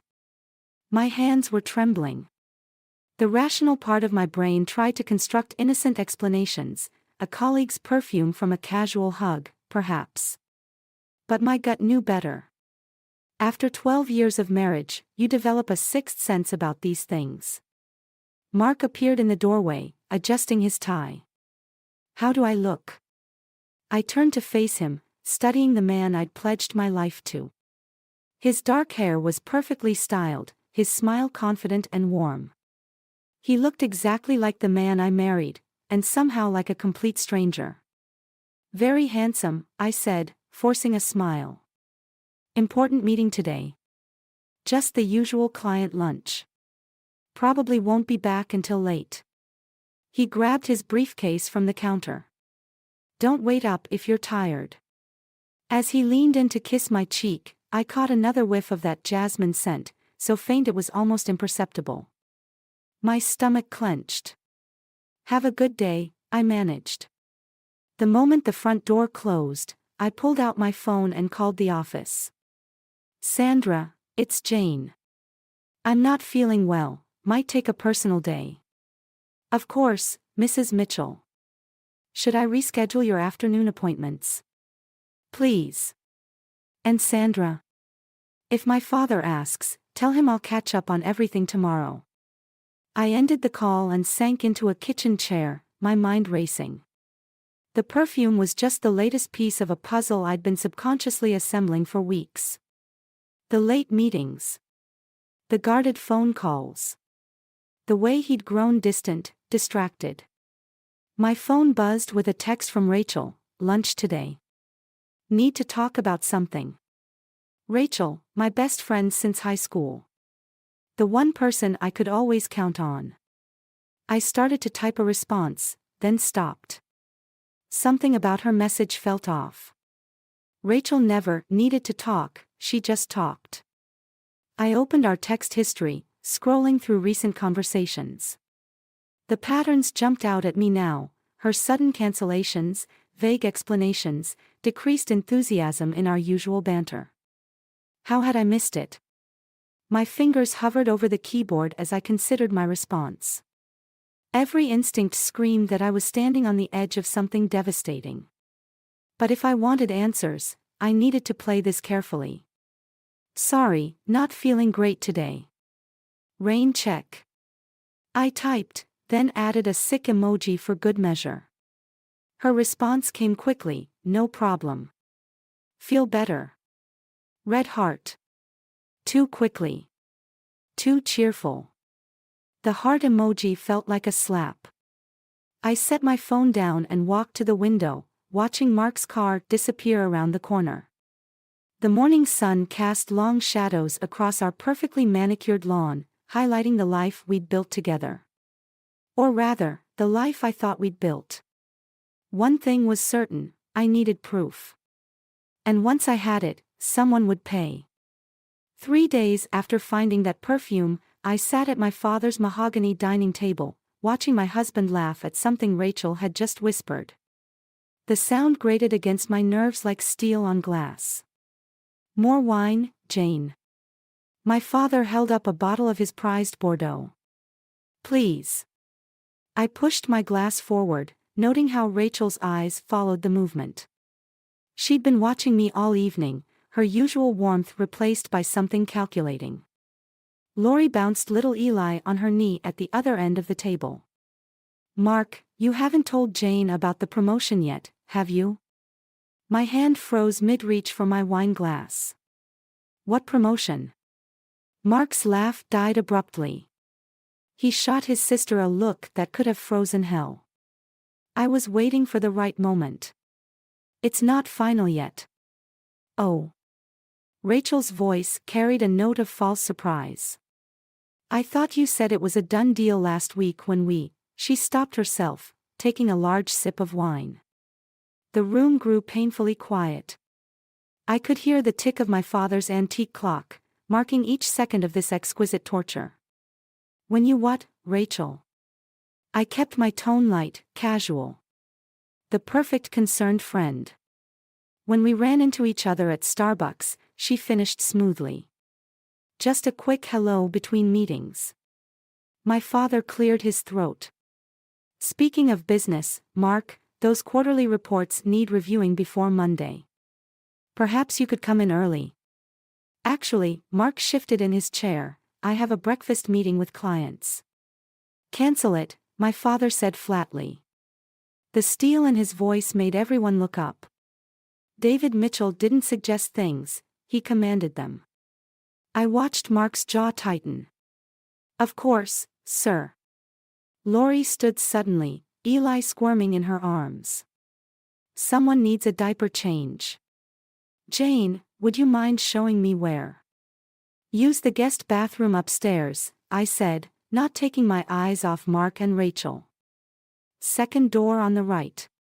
The moment Lori left, Rachel pushed back her chair. I should probably head out. Early morning tomorrow. But you haven't had dessert, I protested. I made your favorite, chocolate soufflé. Rachel hesitated, her hand clutching her purse. Another time. Stay. Mark's voice was too eager, too insistent. He caught himself and added, "We hardly see you anymore." I watched the silent communication pass between them, the slight shake of Rachel's head, the tightening around Mark's eyes. How long had I been blind to this dance?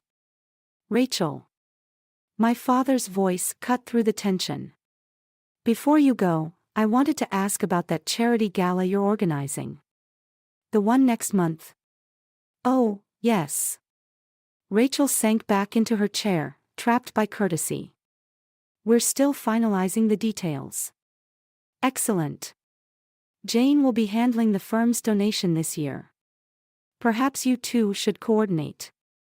I smiled at Rachel, all teeth. We should definitely meet up to discuss it. Just the two of us. The color drained from her face. That would be nice. Mark's phone buzzed. He glanced at it, then quickly turned it face down. But not before I caught the flash of an incoming message notification. Important client? I asked innocently. Just spam, he muttered. The rest of dinner passed in a blur of forced small talk and careful avoidance. When Rachel finally left, Mark insisted on walking her to her car. I watched from the window as they stood too close, speaking in urgent whispers. You see it too, don't you? My father's voice startled me. I turned to find him studying me with those shrewd eyes that had built an empire. See what? He took a slow sip of his Bordeaux. I didn't build this family's success by being blind to betrayal, Jane. The question is, what are you going to do about it? What would you do? His smile was cold. I'd remember that revenge, like fine wine, is best served at precisely the right temperature. Too hot, and you lose the subtleties. Too cold, and you miss the full impact. I heard Mark's footsteps approaching. My father squeezed my shoulder and whispered, "Choose your moment carefully, daughter. But when you strike, make it count." That night, I lay awake listening to Mark's steady breathing beside me, planning my next move. Tomorrow, I decided, I would start following him. Sometimes the only way to expose a snake is to track it to its nest. The Monarch Bar was exactly the kind of place Rachel would choose, all crystal chandeliers and velvet booths, trying too hard to be sophisticated. From my position at the corner table, partially hidden behind a massive floral arrangement, I had a perfect view of the entrance. Mark had told me he was working late. Again. But his car wasn't in the office parking lot when I drove past at 7. Now, watching him walk through those ornate doors at 8:15, I felt my wedding ring grow heavy on my finger. He didn't even look around before sliding into a booth near the back. Waiting. I ordered another club soda and watched the minutes tick by on my phone. At 8:30 exactly, Rachel walked in. She'd changed since the office, traded her usual conservative blazer for a black dress that showed more skin than it covered.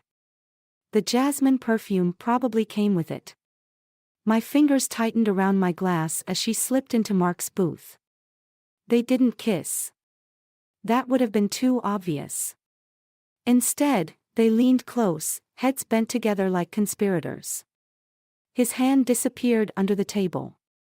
Rachel laughed, that throaty laugh she reserved for men she wanted to impress. The waiter appeared at my table. "Another club soda, ma'am." "No." I stood, dropping cash on the table. "But I'd like you to deliver something to that couple in the corner booth." 5 minutes later, I watched the waiter place a champagne bottle at their table. Mark's face lit up until he read the note I'd attached. "Congratulations on the promotion. Love, Jane." The color drained from both their faces. Rachel knocked over her wine glass, reaching for her purse. Mark's head whipped around, scanning the bar. But I was already walking toward them, calm as still water. "Don't get up," I said, sliding into their booth. "You both look so comfortable." "Jane," Rachel started. "Shut up." My voice was ice. I've known you since we were 15, Rachel. 15 years of secrets and sleepovers and supporting each other through every crisis. And this is how you repay that loyalty. Mark tried to take my hand. This isn't what you think. I yanked away. Really? Because I think my husband and my best friend have been fucking behind my back. Am I wrong? The silence was answer enough. How long? Rachel stared at her spilled wine, watching it seep into the white tablecloth. 6 months. The number hit me like a physical blow. 6 months. Half a year of lies. Of family dinners and girls' nights and casual texts. Of Rachel asking about my marriage, pretending to care while she destroyed it. I never meant, Rachel's voice cracked. To what? Get caught? I leaned forward. Or did you never mean to want everything I have? My husband, my family's connections, my life. That's not fair, she whispered. Fair? I laughed, the sound sharp enough to make nearby diners turn. Was it fair when you helped me pick out anniversary gifts for Mark? When you held my hand at my mother's funeral? When you stood beside me at my wedding as my maid of honor? Mark touched my shoulder. Jane, please. People are staring. Let them. I shrugged off his hand. Let them see exactly who you both are. Rachel was crying now, mascara tracking down her cheeks. I'm sorry. I'm so sorry. Keep your sorry. I stood, smoothing my dress. But know this, I'm not done. Not even close. You both seem to have forgotten who I am, who my family is. That was your first mistake. What are you going to do? Mark's voice held an edge of panic. I smiled, the same smile my father used before destroying his competitors. Nothing yet. But I want you both to remember this feeling, this moment of knowing I could ruin you, and not knowing when it's coming. Consider it foreplay. I turned to leave, then paused. Oh, and Rachel. That perfume you're wearing. It's cheap. Like everything else about you. Walking out of the Monarch bar, I felt lighter than I had in weeks.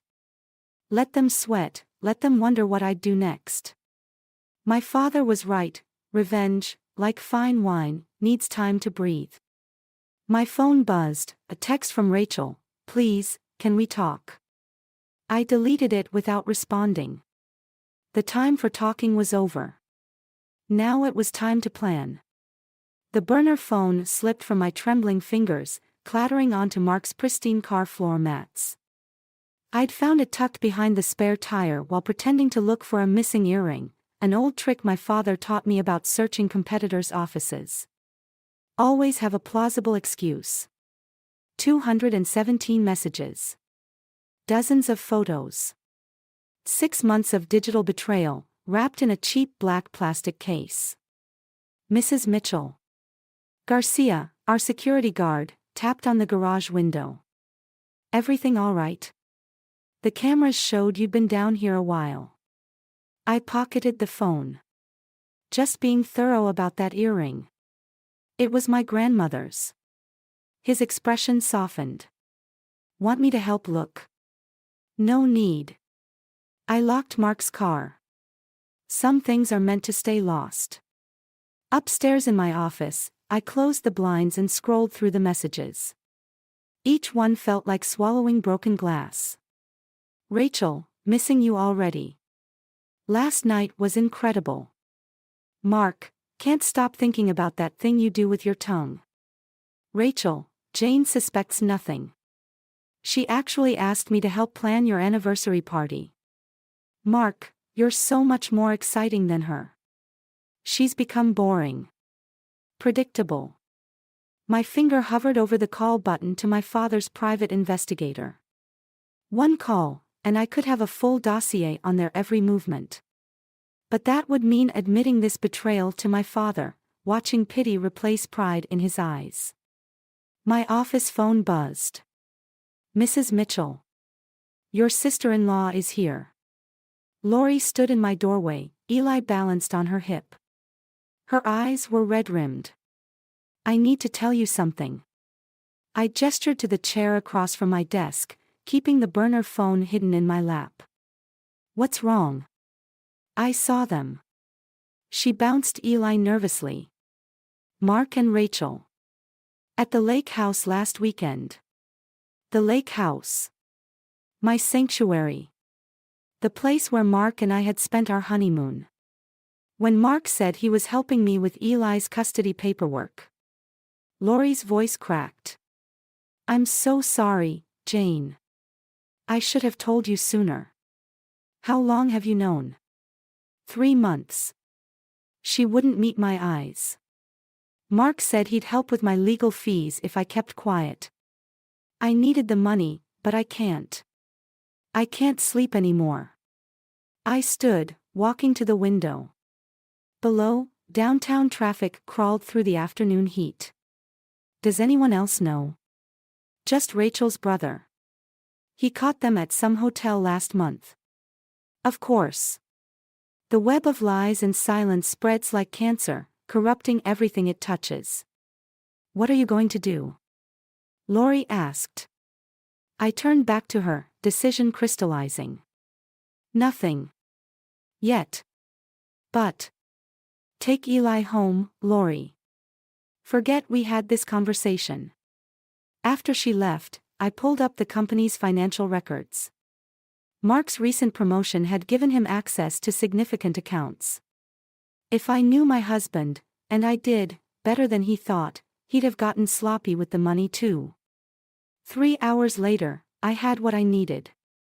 Expensive hotel charges masked as business meetings. Cash withdrawals from company accounts.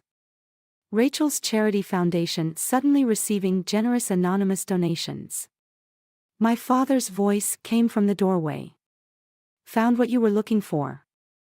I didn't bother hiding the screens. How long have you known? About the affair or the embezzlement? Both. He settled into Lori's vacated chair. Long enough to know you'd figure it out yourself.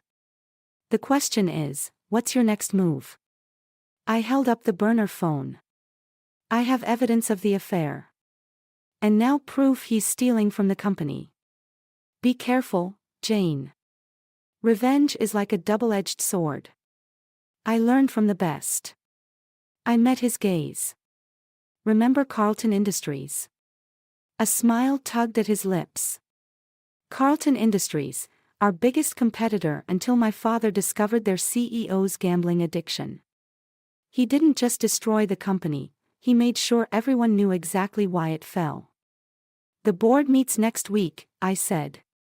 Mark's presenting the quarterly reports. My father nodded slowly. Perfect timing for some discrepancies to come to light.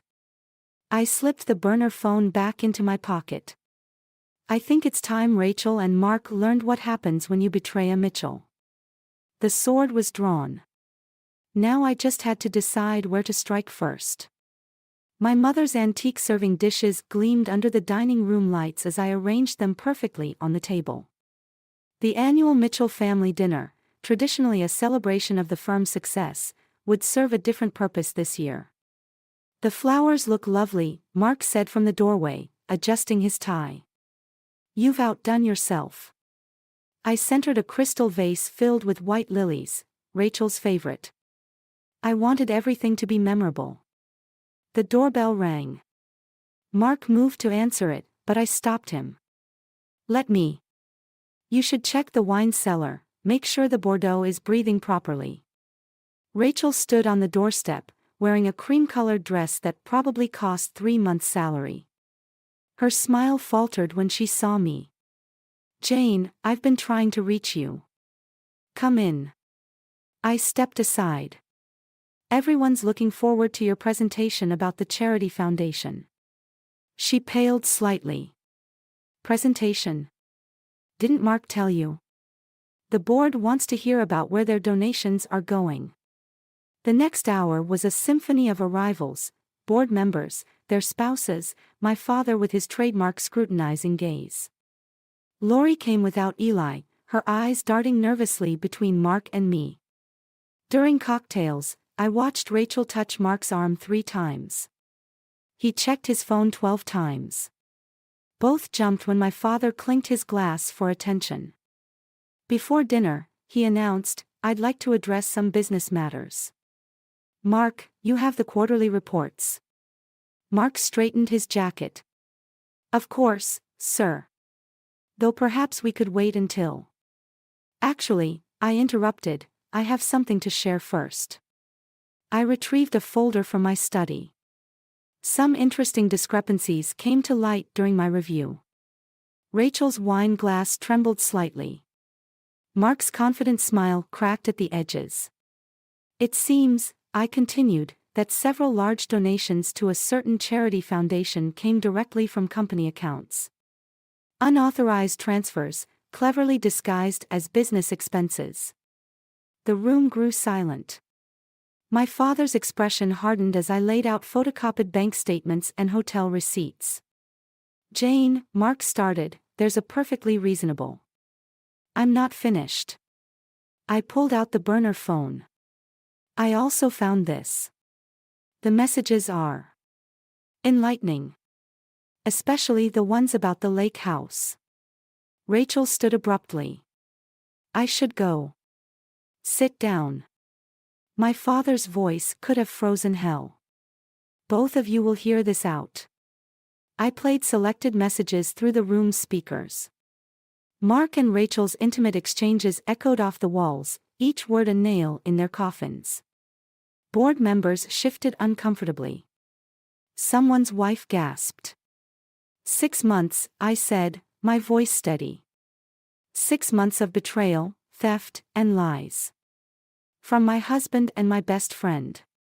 "Please," Rachel whispered, mascara tracking down her cheeks.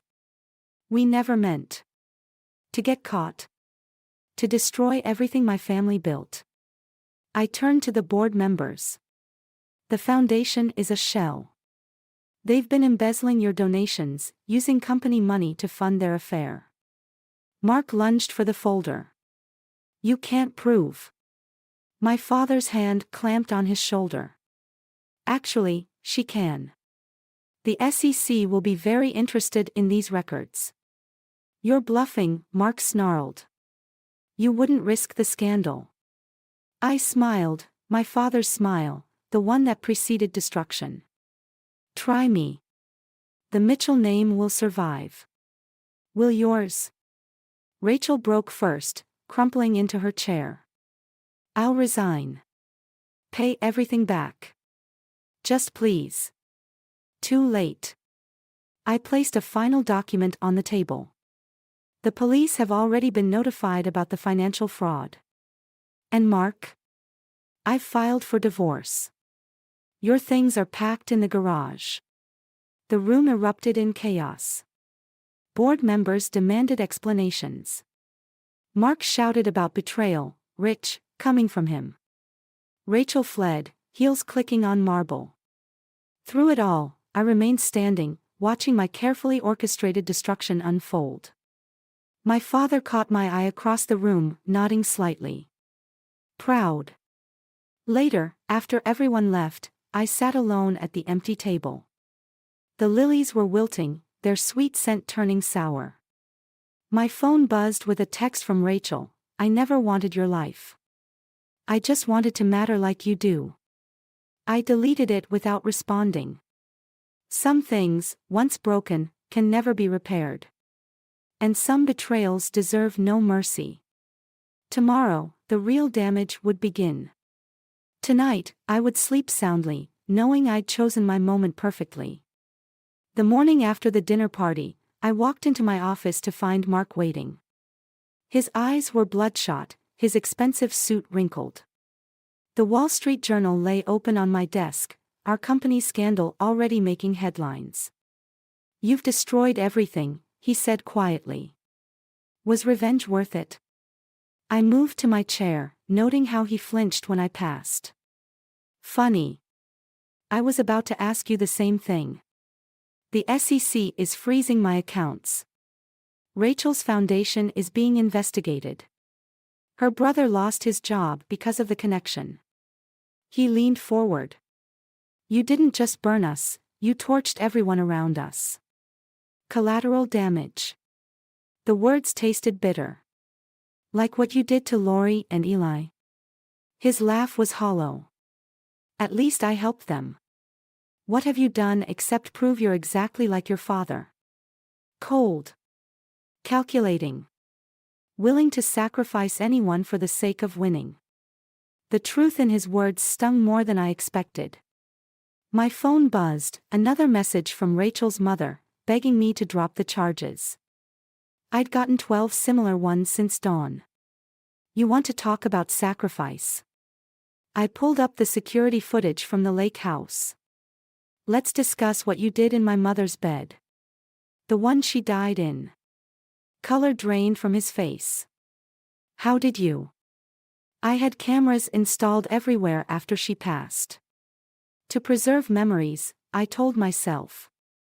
I played the clip, muting the sound. Imagine my surprise when I found these. He lunged across the desk, knocking over my coffee. You vindictive bitch. Security burst in, restraining him. My father appeared in the doorway, his expression thunderous. Get him out. And make sure he doesn't leave town, the police have more questions. After they dragged Mark away, my father studied me. You look terrible. Thanks. The board's calling an emergency meeting. There's concern about how this affects the firm's reputation. I straightened papers Mark had scattered. We'll weather it. Jane. His tone made me look up. Some board members think we should distance ourselves from the scandal. They're suggesting you take a leave of absence. The betrayal hit like a physical blow. You agreed. I abstained from the vote.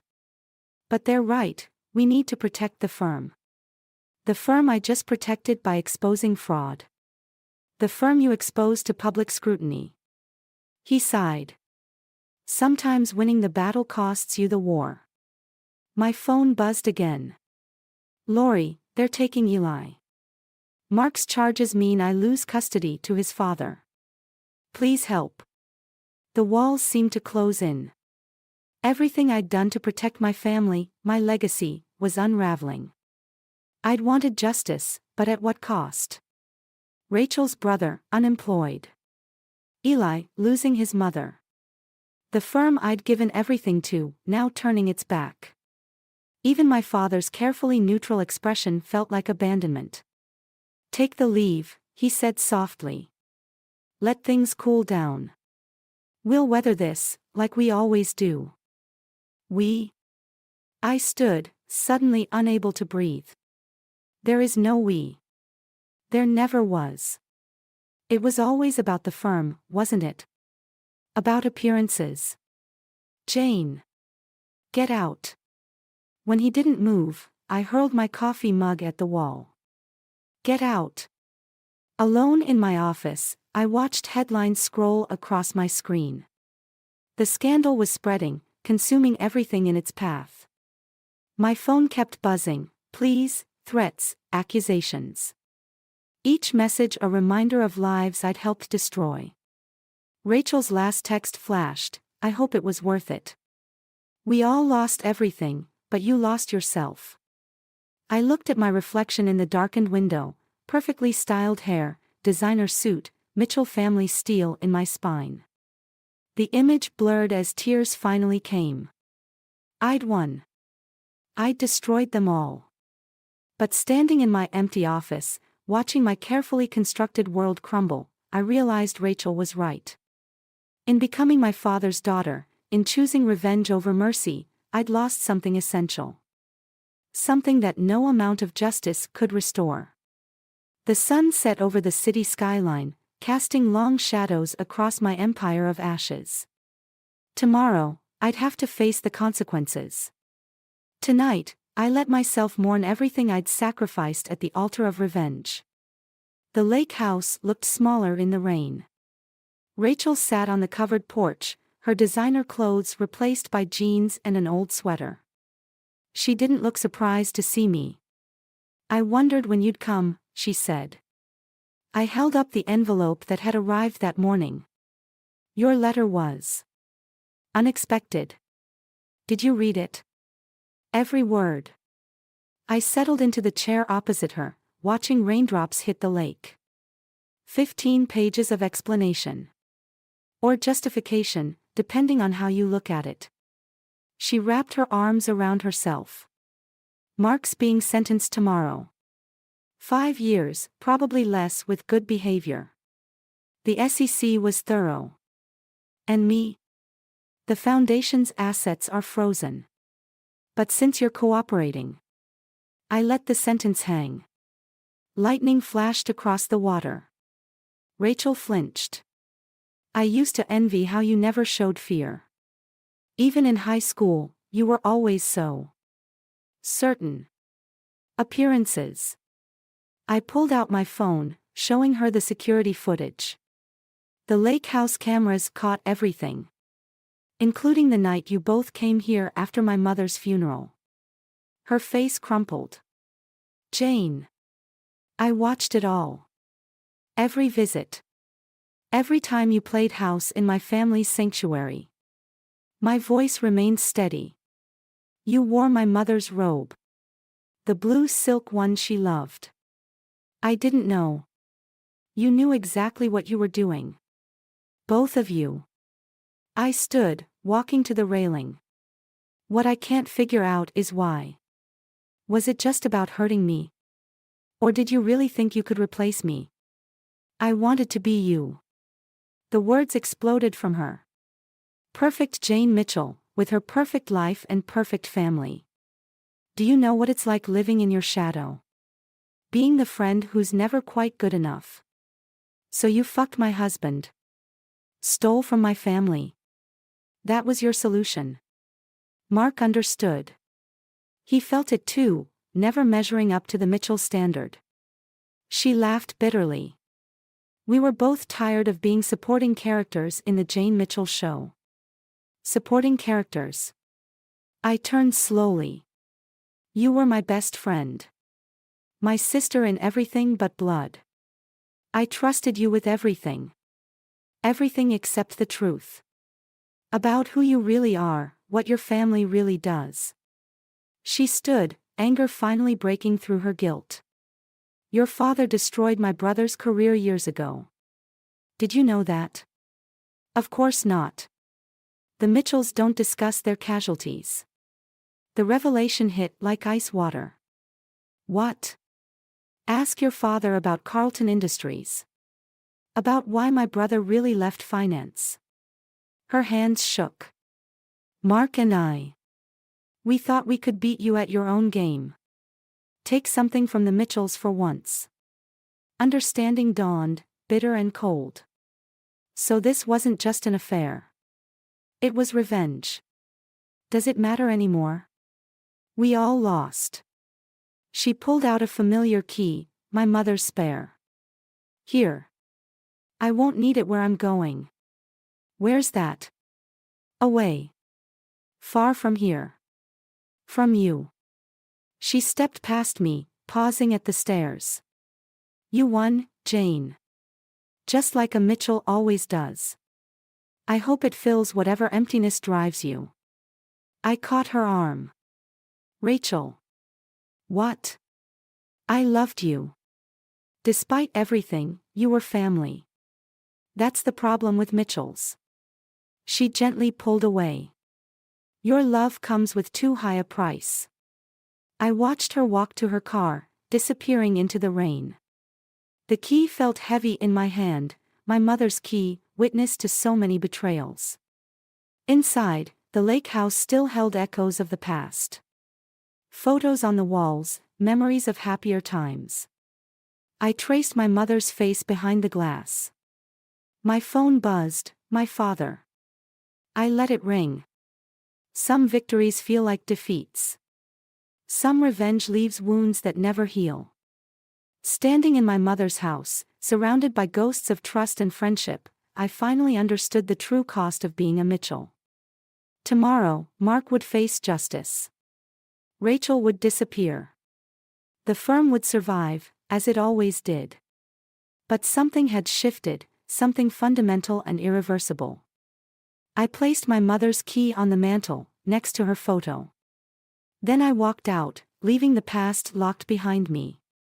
It was time to write my own story, one where victory didn't require destroying everything I loved. The rain had stopped.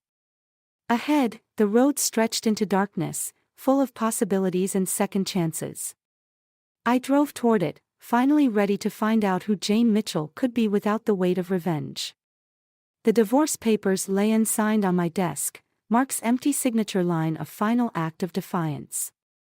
Through my office window, I watched movers empty his corner office, another Mitchell legacy stripped bare. My father's reflection appeared in the glass. The board voted. You're officially CEO. And you're officially retired. I didn't turn around. Was that always the plan? Let me destroy my marriage, my friendships, just to prove I could be ruthless enough for the position. You proved you're a Mitchell. He moved beside me. Though perhaps a different kind than I expected. On my desk, a newspaper showed Rachel's foundation being dissolved, its remaining assets distributed to legitimate charities. Another showed Mark entering prison. Victory, by any measure. I found the Carlton Industries files, I said. Rachel's brother wasn't the only casualty of our family's success, was he? My father's silence was answer enough. I'm restructuring the firm. I finally faced him. Starting with full audits of all our past acquisitions. Restitution where necessary. That could cost millions. Then it costs millions. He studied me with new eyes. You're not just changing the firm. You're changing what it means to be a Mitchell. Someone has to. My phone buzzed, Lori. She'd accepted my offer to head our new charitable foundation, using her legal background to help families like her own. Eli would stay with her, thanks to some carefully applied Mitchell influence in the right courts. The board won't like these changes, my father warned. The board works for me now. I handed him a file. Starting with this, we're helping Rachel's brother restart his investment firm. Privately, anonymously. Conscience doesn't build empires. No, but it might help me sleep at night. I picked up my pen, signing the divorce papers with swift strokes. Besides, isn't that what you taught me? The long game matters more than quick victories. A ghost of a smile crossed his face. Your mother would be proud. She always said you'd find your own way. She also said revenge was a poison. I touched the photo on my desk, Mom at the lake house, laughing. I just didn't understand what she meant until now. My father moved to leave, then paused. The lake house. What will you do with it? Sell it. Use the money to start a scholarship fund in Mom's name. I met his eyes. Some places should stay in the past. After he left, I opened my drawer, pulling out Rachel's letter. Her last words still haunted me. We were both prisoners of the Mitchell name, just in different ways. I hope you find freedom from it, Jane. I finally have. The city stretched before me, its skyline dotted with buildings bearing our name. But for the first time, I saw beyond the empire, beyond the legacy of power and revenge that had shaped us all. My assistant knocked. Your next appointment is here. The Carlton Industries Survivors Fund. Send them in. I slipped Rachel's letter into my shredder, watching the past dissolve into confetti. The Mitchell name would continue. The firm would prosper. But perhaps success didn't have to mean destruction. Perhaps power could build instead of break.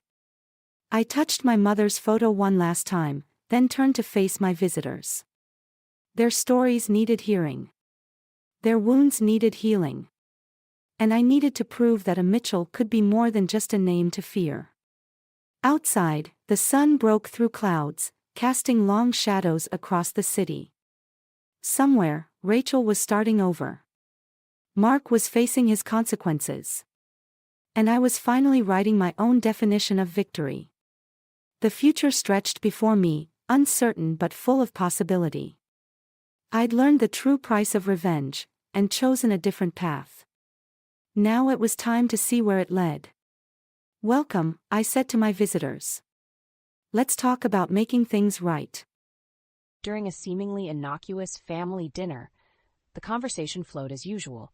My husband Todd discussing his work at the insurance firm, our teenage son Aaron rambling about his latest video game obsession. That's when I noticed Todd's demeanor shift, his eyes darting furtively as he excused himself from the table, whispering into his phone in the hallway. "Sarah, I promise, we'll start fresh soon. Just be patient a little longer." My heart pounded in my chest as the weight of his words sank in. "Sarah?" A chill ran down my spine as Todd returned, his expression carefully composed, as if nothing had transpired. Doubts resurfaced. The late nights at the office, the unexplained charges on our credit cards. I had suppressed them, convincing myself that his dedication to providing for our family was paramount. That night, as Todd slept soundly beside me, my mind raced, dissecting every interaction, every half-truth that had once seemed innocuous. How could the man I had sacrificed so much for, the one for whom I had put my own career aspirations on hold, betray me in this way? The following morning, I feigned normalcy, my accountant's mind already formulating a plan. If Todd thought he could deceive me, the woman who had meticulously managed our finances for decades, he was sorely mistaken. I would unravel this web of lies, one thread at a time. Poring over our banking statements, I noticed suspicious patterns.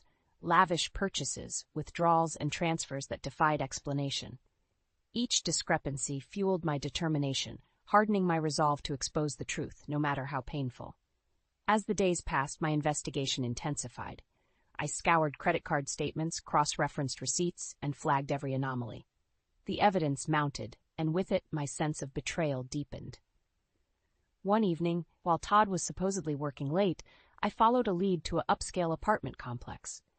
There, in the dimly lit parking lot, I caught a glimpse of him embracing a younger woman, their bodies intertwined in a passionate kiss. My heart shattered as the realization hit me. My husband, the man I had devoted my life to, had been living a lie. The evidence of Todd's betrayal lay scattered across my office desk. Bank statements, credit card receipts, all pointing to a hidden life he had so carefully concealed. As an accountant, I prided myself on my meticulous attention to detail, but even I had been blind to the glaring discrepancies in our finances. "What's all this?" Todd's voice startled me as he entered the room, his brow furrowed in confusion. I straightened my back, marshalling every ounce of courage. "Care to explain these charges at the Grand Lux Hotel, or the monthly payments to an apartment downtown?" Todd's face paled as he glanced at the incriminating paperwork. "Marlene, it's not what you think. Don't insult my intelligence," I spat, fury coursing through my veins. "I know about Sarah. I saw you with her." A heavy silence hung in the air as Todd struggled to formulate a response. Finally, he exhaled deeply, his shoulders sagging in resignation. "I never meant to hurt you. It just happened." "It just happened?" I echoed incredulously. "You've been living a double life, betraying me and our family with your lies and infidelity." Todd's eyes pleaded with me, but I had no sympathy left to offer. "I made mistakes, terrible mistakes. But we can work through this, I swear." I let out a bitter laugh. "Work through this? After you squandered our hard-earned savings on your mistress, lavished her with gifts while I scrimped and saved to make ends meet?" Rage contorted his features as he lashed out. "You think it was easy, living with a woman so consumed by her work, always crunching numbers, never having time for me?" His words stung, but I refused to let him shift the blame. "That's no excuse for what you've done. I sacrificed my own ambitions to support your career, and this is how you repay me?" Todd's head dropped, his shoulders slumping in defeat. "I'm sorry, Marlene, I've made a mess of everything." "Sorry doesn't cut it," I said coldly, gathering the damning evidence. "Not anymore." As I brushed past him, our eyes met briefly, and in that moment, I saw the depth of his regret. But it was too little, too late. The man I had loved, the one I had trusted implicitly, was nothing more than a stranger cloaked in deceit. I knew then that there was no turning back. The scales had fallen from my eyes, and I would stop at nothing to regain what was rightfully mine: my dignity, my independence, and my future. In the days following my confrontation with Todd, a heavy pall hung over our once happy home. The warmth and laughter that had once filled its walls were now replaced by a suffocating silence, punctuated only by the occasional heated exchange. "I want a divorce," I stated flatly one evening, my hands trembling with a mixture of fear and resolve. Todd's eyes widened in disbelief. "You can't be serious, Marlene, after everything we've been through?" "You did this?" I shot back, gesturing to the emptiness that now surrounded us. "Your lies, your betrayal, they destroyed our marriage." He shook his head vehemently. "We can work it out. I'll do anything. Just don't throw away our family like this." But his pleas fell on deaf ears. The damage had been done, and the trust that had once bound us together lay in tatters. I knew, deep down, that there was no salvaging what remained of our broken union. Steeling my nerves, I contacted a divorce lawyer, a formidable woman named Rachel, who promised to fight for my fair share. As we pored over the financial records, a clearer picture of Todd's deception emerged. Lavish gifts, exotic vacations, all funded by our hard-earned savings. He treated her like a queen while I struggled to make ends meet, I confided in Rachel, my voice thick with emotion. Her eyes narrowed with determination. "We'll make sure he pays for every penny, Marlene. This is just the beginning." True to her word, Rachel guided me through the labyrinth of legal proceedings, ensuring that every asset, every hidden account was laid bare. With each revelation, I felt a twisted sense of vindication, knowing that Todd's carefully constructed facade was crumbling around him. Yet, even as the evidence mounted, a part of me still clung to the memories of the man I had once loved. The charming, devoted husband who had promised to cherish me forever. How could someone I had trusted so implicitly have become such a stranger? In my darkest moments, I found solace in the company of my closest friend, Jenna. Over countless cups of coffee, she listened patiently as I poured out my pain, my anger, and my doubts. "You're doing the right thing, Marlene," she would reassure me, her warm embrace offering a brief respite from the storm that raged within. "He doesn't deserve your loyalty after what he's done." Her words, though harsh, rang true. Todd had shattered the sacred vows that had once bound us, and there was no turning back. As the divorce proceedings gained momentum, I could feel the weight of his betrayal slowly lifting from my shoulders, replaced by a newfound sense of purpose. I would emerge from this ordeal stronger, wiser, and above all, unbroken. The road ahead might be long and uncertain, but I knew that with each step I was reclaiming the life that had once been so callously stolen from me. As the days turned into weeks, the weight of Todd's betrayal seemed to bear down on me more heavily with each passing moment. Despite the support of my dear friend Jenna, I found myself drowning in a sea of doubt and anger, struggling to make sense of the life I had once known. It was during one of our coffee dates that Jenna broached a subject I had been too afraid to confront. "Have you considered hiring a private investigator?" she asked gently, her eyes filled with concern. I recoiled at the suggestion, my mind immediately conjuring up images of seedy detectives and sordid affairs laid bare. "I'm not sure I want to know any more than I already do." Jenna reached across the table, her warm hand enveloping mine. "Marlene, you deserve the truth, all of it. Isn't it better to have the facts than to be haunted by uncertainty?" Her words struck a chord, and I knew she was right. As painful as it might be, I needed to uncover the full extent of Todd's betrayal, to finally shed light on the secrets he had kept hidden for so long. With Jenna's help, I tracked down a reputable private investigator, a no-nonsense woman named Samantha, who promised to handle my case with discretion and professionalism. "Just tell me what you need, and I'll get to the bottom of it," she assured me during our initial consultation. I steeled myself, listing off the details I had uncovered: the mysterious apartment, the unexplained charges, and the elusive woman named Sarah. Samantha nodded, her keen eyes taking in every detail. "Leave it to me," she said with a confident nod. True to her word, within a matter of days, Samantha had unearthed a trove of damning evidence. Surveillance photos captured Todd's clandestine meetings with a woman identified as Clarice, a younger, stunning brunette who appeared to be his mistress. He's been lavishing her with gifts, jewelry, designer clothes, all paid for with your money, Samantha reported grimly, sliding a stack of incriminating receipts across the table. As I pored over the evidence, my hands trembled with a potent mix of rage and heartbreak. This Clarice was no mere fling.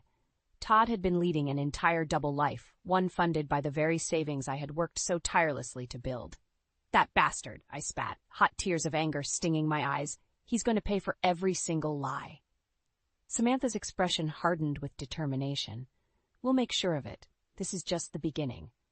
With the truth laid bare before me, I felt a newfound sense of resolve coursing through my veins. No longer would I be the naive, trusting wife, blindly following the path laid out for me. This time, I would be the one calling the shots, and Todd would soon learn the true cost of his deceit. Armed with the damning evidence gathered by Samantha, I felt a newfound determination coursing through my veins. It was time to confront Todd and his mistress head-on, to strip away the veil of lies that had shrouded our lives for far too long. With Jenna by my side for moral support, we made our way to the upscale apartment complex where Clarice resided. My heart pounded with a mixture of anger and trepidation as we approached the sleek glass doors, the weight of what I was about to do bearing down on me. "Are you sure about this, Marlene?" Jenna asked, her voice laced with concern. I took a deep breath, steadying my resolve. He needs to face the consequences of his actions. No more running, no more hiding. Jenna gave my hand a reassuring squeeze, and together we stepped inside. The ride up to Clarisse's floor was agonizingly slow, each passing second fueling the fire burning within me. When the elevator doors finally opened, I strode down the plush hallway with purpose, my heels clicking against the marble floor like a metronome counting down to the inevitable confrontation. I rapped sharply on the door, my knuckles stinging from the force of my blows. Moments later, it swung open, revealing a startled Clarice, clad in a silk robe, her perfectly coiffed hair mussed from what was undoubtedly a passionate tryst with my husband.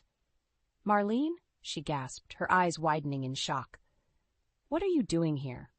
Before I could respond, Todd appeared behind her, his expression a mixture of guilt and defiance. "Marlene, this isn't what it looks like." "Save it," I spat, shoving past Clarice and into the lavish apartment. "I know everything, the lies, the affairs, the money you've been funneling to support your little mistress here." Clarice's mouth fell open in outrage. "How dare you barge in here and make accusations? Todd loves me and we're going to be together." A bitter laugh escaped my lips.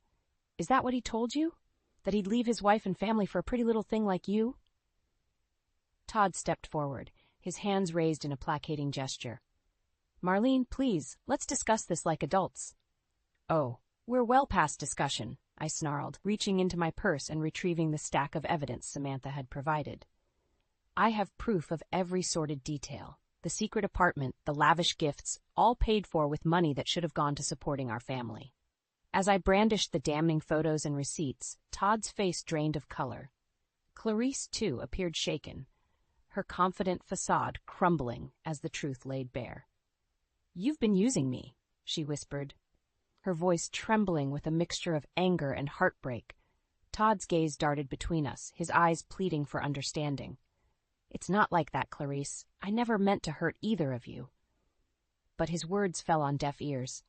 The betrayal ran too deep, the wounds too raw to be soothed by empty platitudes.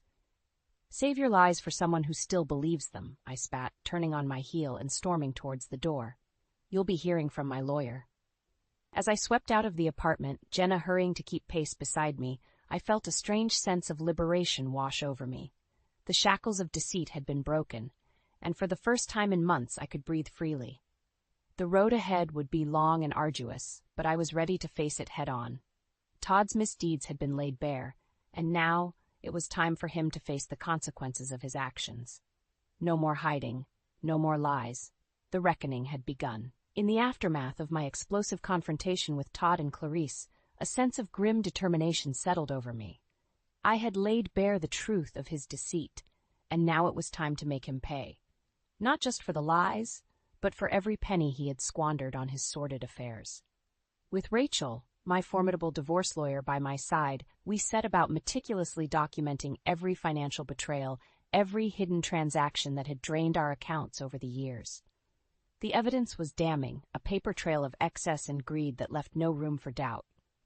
As we prepared to file the divorce papers, Rachel turned to me, her steely gaze unwavering. "We're not just going after a settlement here, Marlene. We're going to bury him." Her words sent a chill down my spine, but I knew she was right. Todd's actions had gone far beyond the bounds of a simple infidelity. He had systematically looted our hard-earned savings, betraying the very foundation of trust upon which our marriage had been built. When the news of our impending divorce hit the headlines, the fallout was swift and merciless. Todd's once pristine reputation as a respected insurance agent lay in tatters, his clients fleeing in droves as the sordid details of his affairs came to light.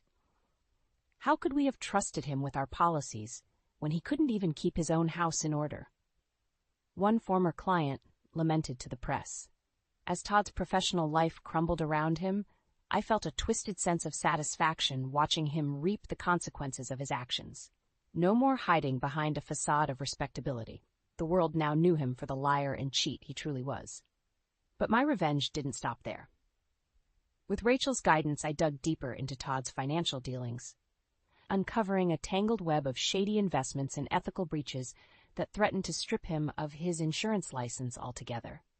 "He's been playing fast and loose with client funds for years," Rachel revealed, her expression grim, "using their premiums to fund his lavish lifestyle and pay off his mistresses." The evidence was irrefutable, and before long, the governing board had no choice but to revoke Todd's license, effectively ending his career in disgrace. As the divorce proceedings dragged on, each court appearance became a public spectacle, with Todd's sordid misdeeds laid bare for all to see. I watched with a strange sense of detachment as he squirmed under the weight of his own lies, his once cocky demeanor replaced by a pathetic whimpering as he begged for leniency.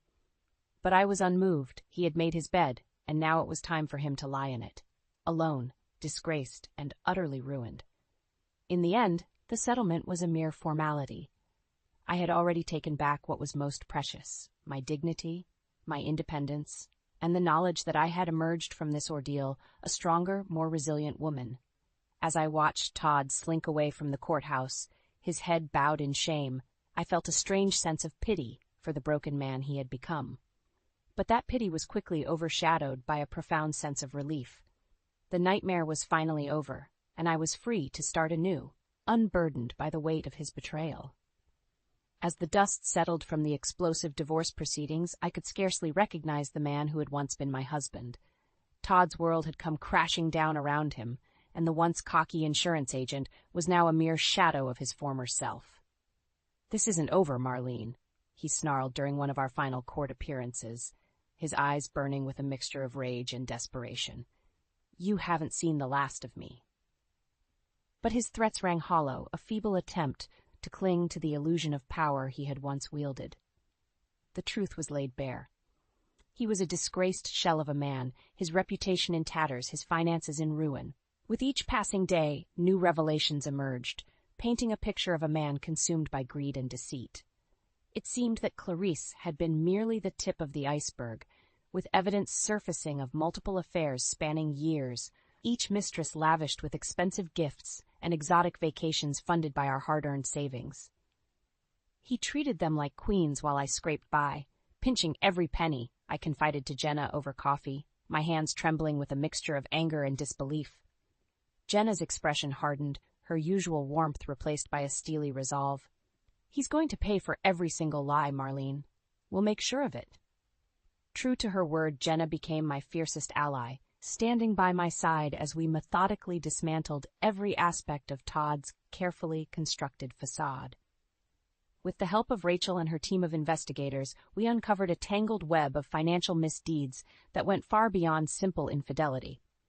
It seemed that Todd had been using client funds to bankroll his lavish lifestyle, siphoning off premiums and investment returns to fuel his insatiable appetite for excess. The evidence was damning, and before long, The governing bodies had no choice but to take action.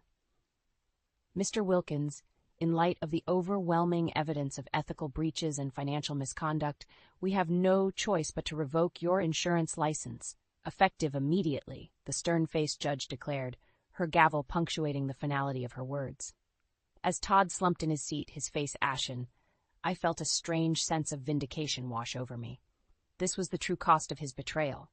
Not just the loss of his marriage and family, but the complete and utter annihilation of everything he had worked for. In the weeks that followed, word of Todd's downfall spread like wildfire, his once respectable name becoming a byword for duplicity and greed. Former clients and colleagues turned their backs on him, their expressions a mix of disgust and pity for the man who had so thoroughly disgraced himself. I always knew there was something off about him. One former colleague remarked to the press, shaking his head in disbelief, but I never imagined the depths of his depravity. Through it all, Todd maintained a stoic silence, his once boisterous personality replaced by a sullen, withdrawn demeanor.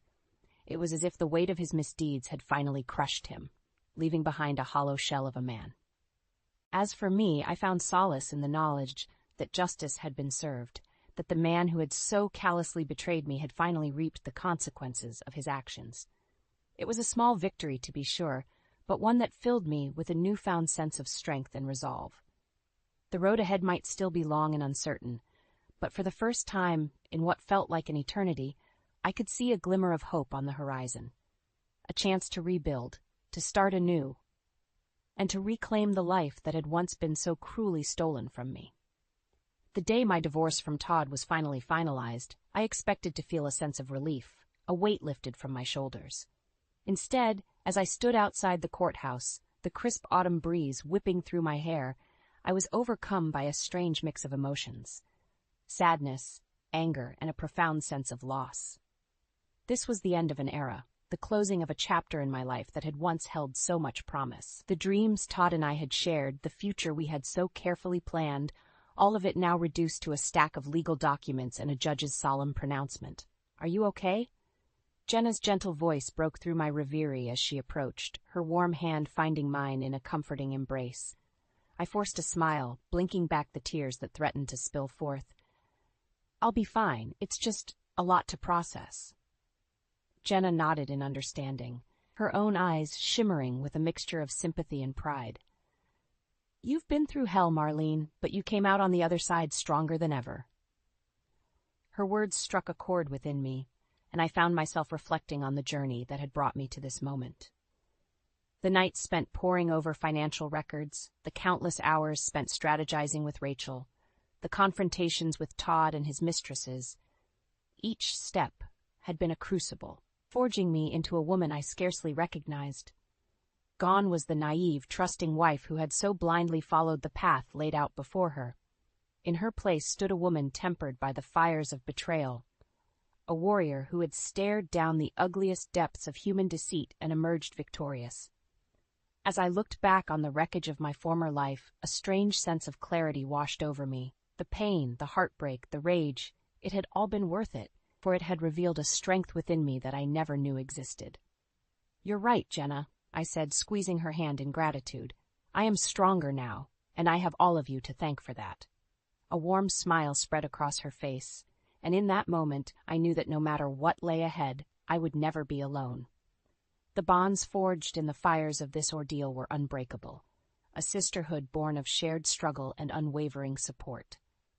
In the days and weeks that followed, I found myself slowly but surely reclaiming the pieces of the life that had been shattered by Todd's betrayal. With the financial settlement secured, I was finally able to breathe freely, unburdened by the weight of his deceit. Bit by bit, I began to rebuild, exploring new interests and rekindling long-forgotten passions. The accounting firm I had once abandoned in pursuit of Todd's dreams welcomed me back with open arms, and I found myself relishing the familiar rhythm of crunching numbers and analyzing spreadsheets. But even as I immersed myself in work, a part of me yearned for something more. A connection. A chance to open my heart once again to the possibility of love and companionship.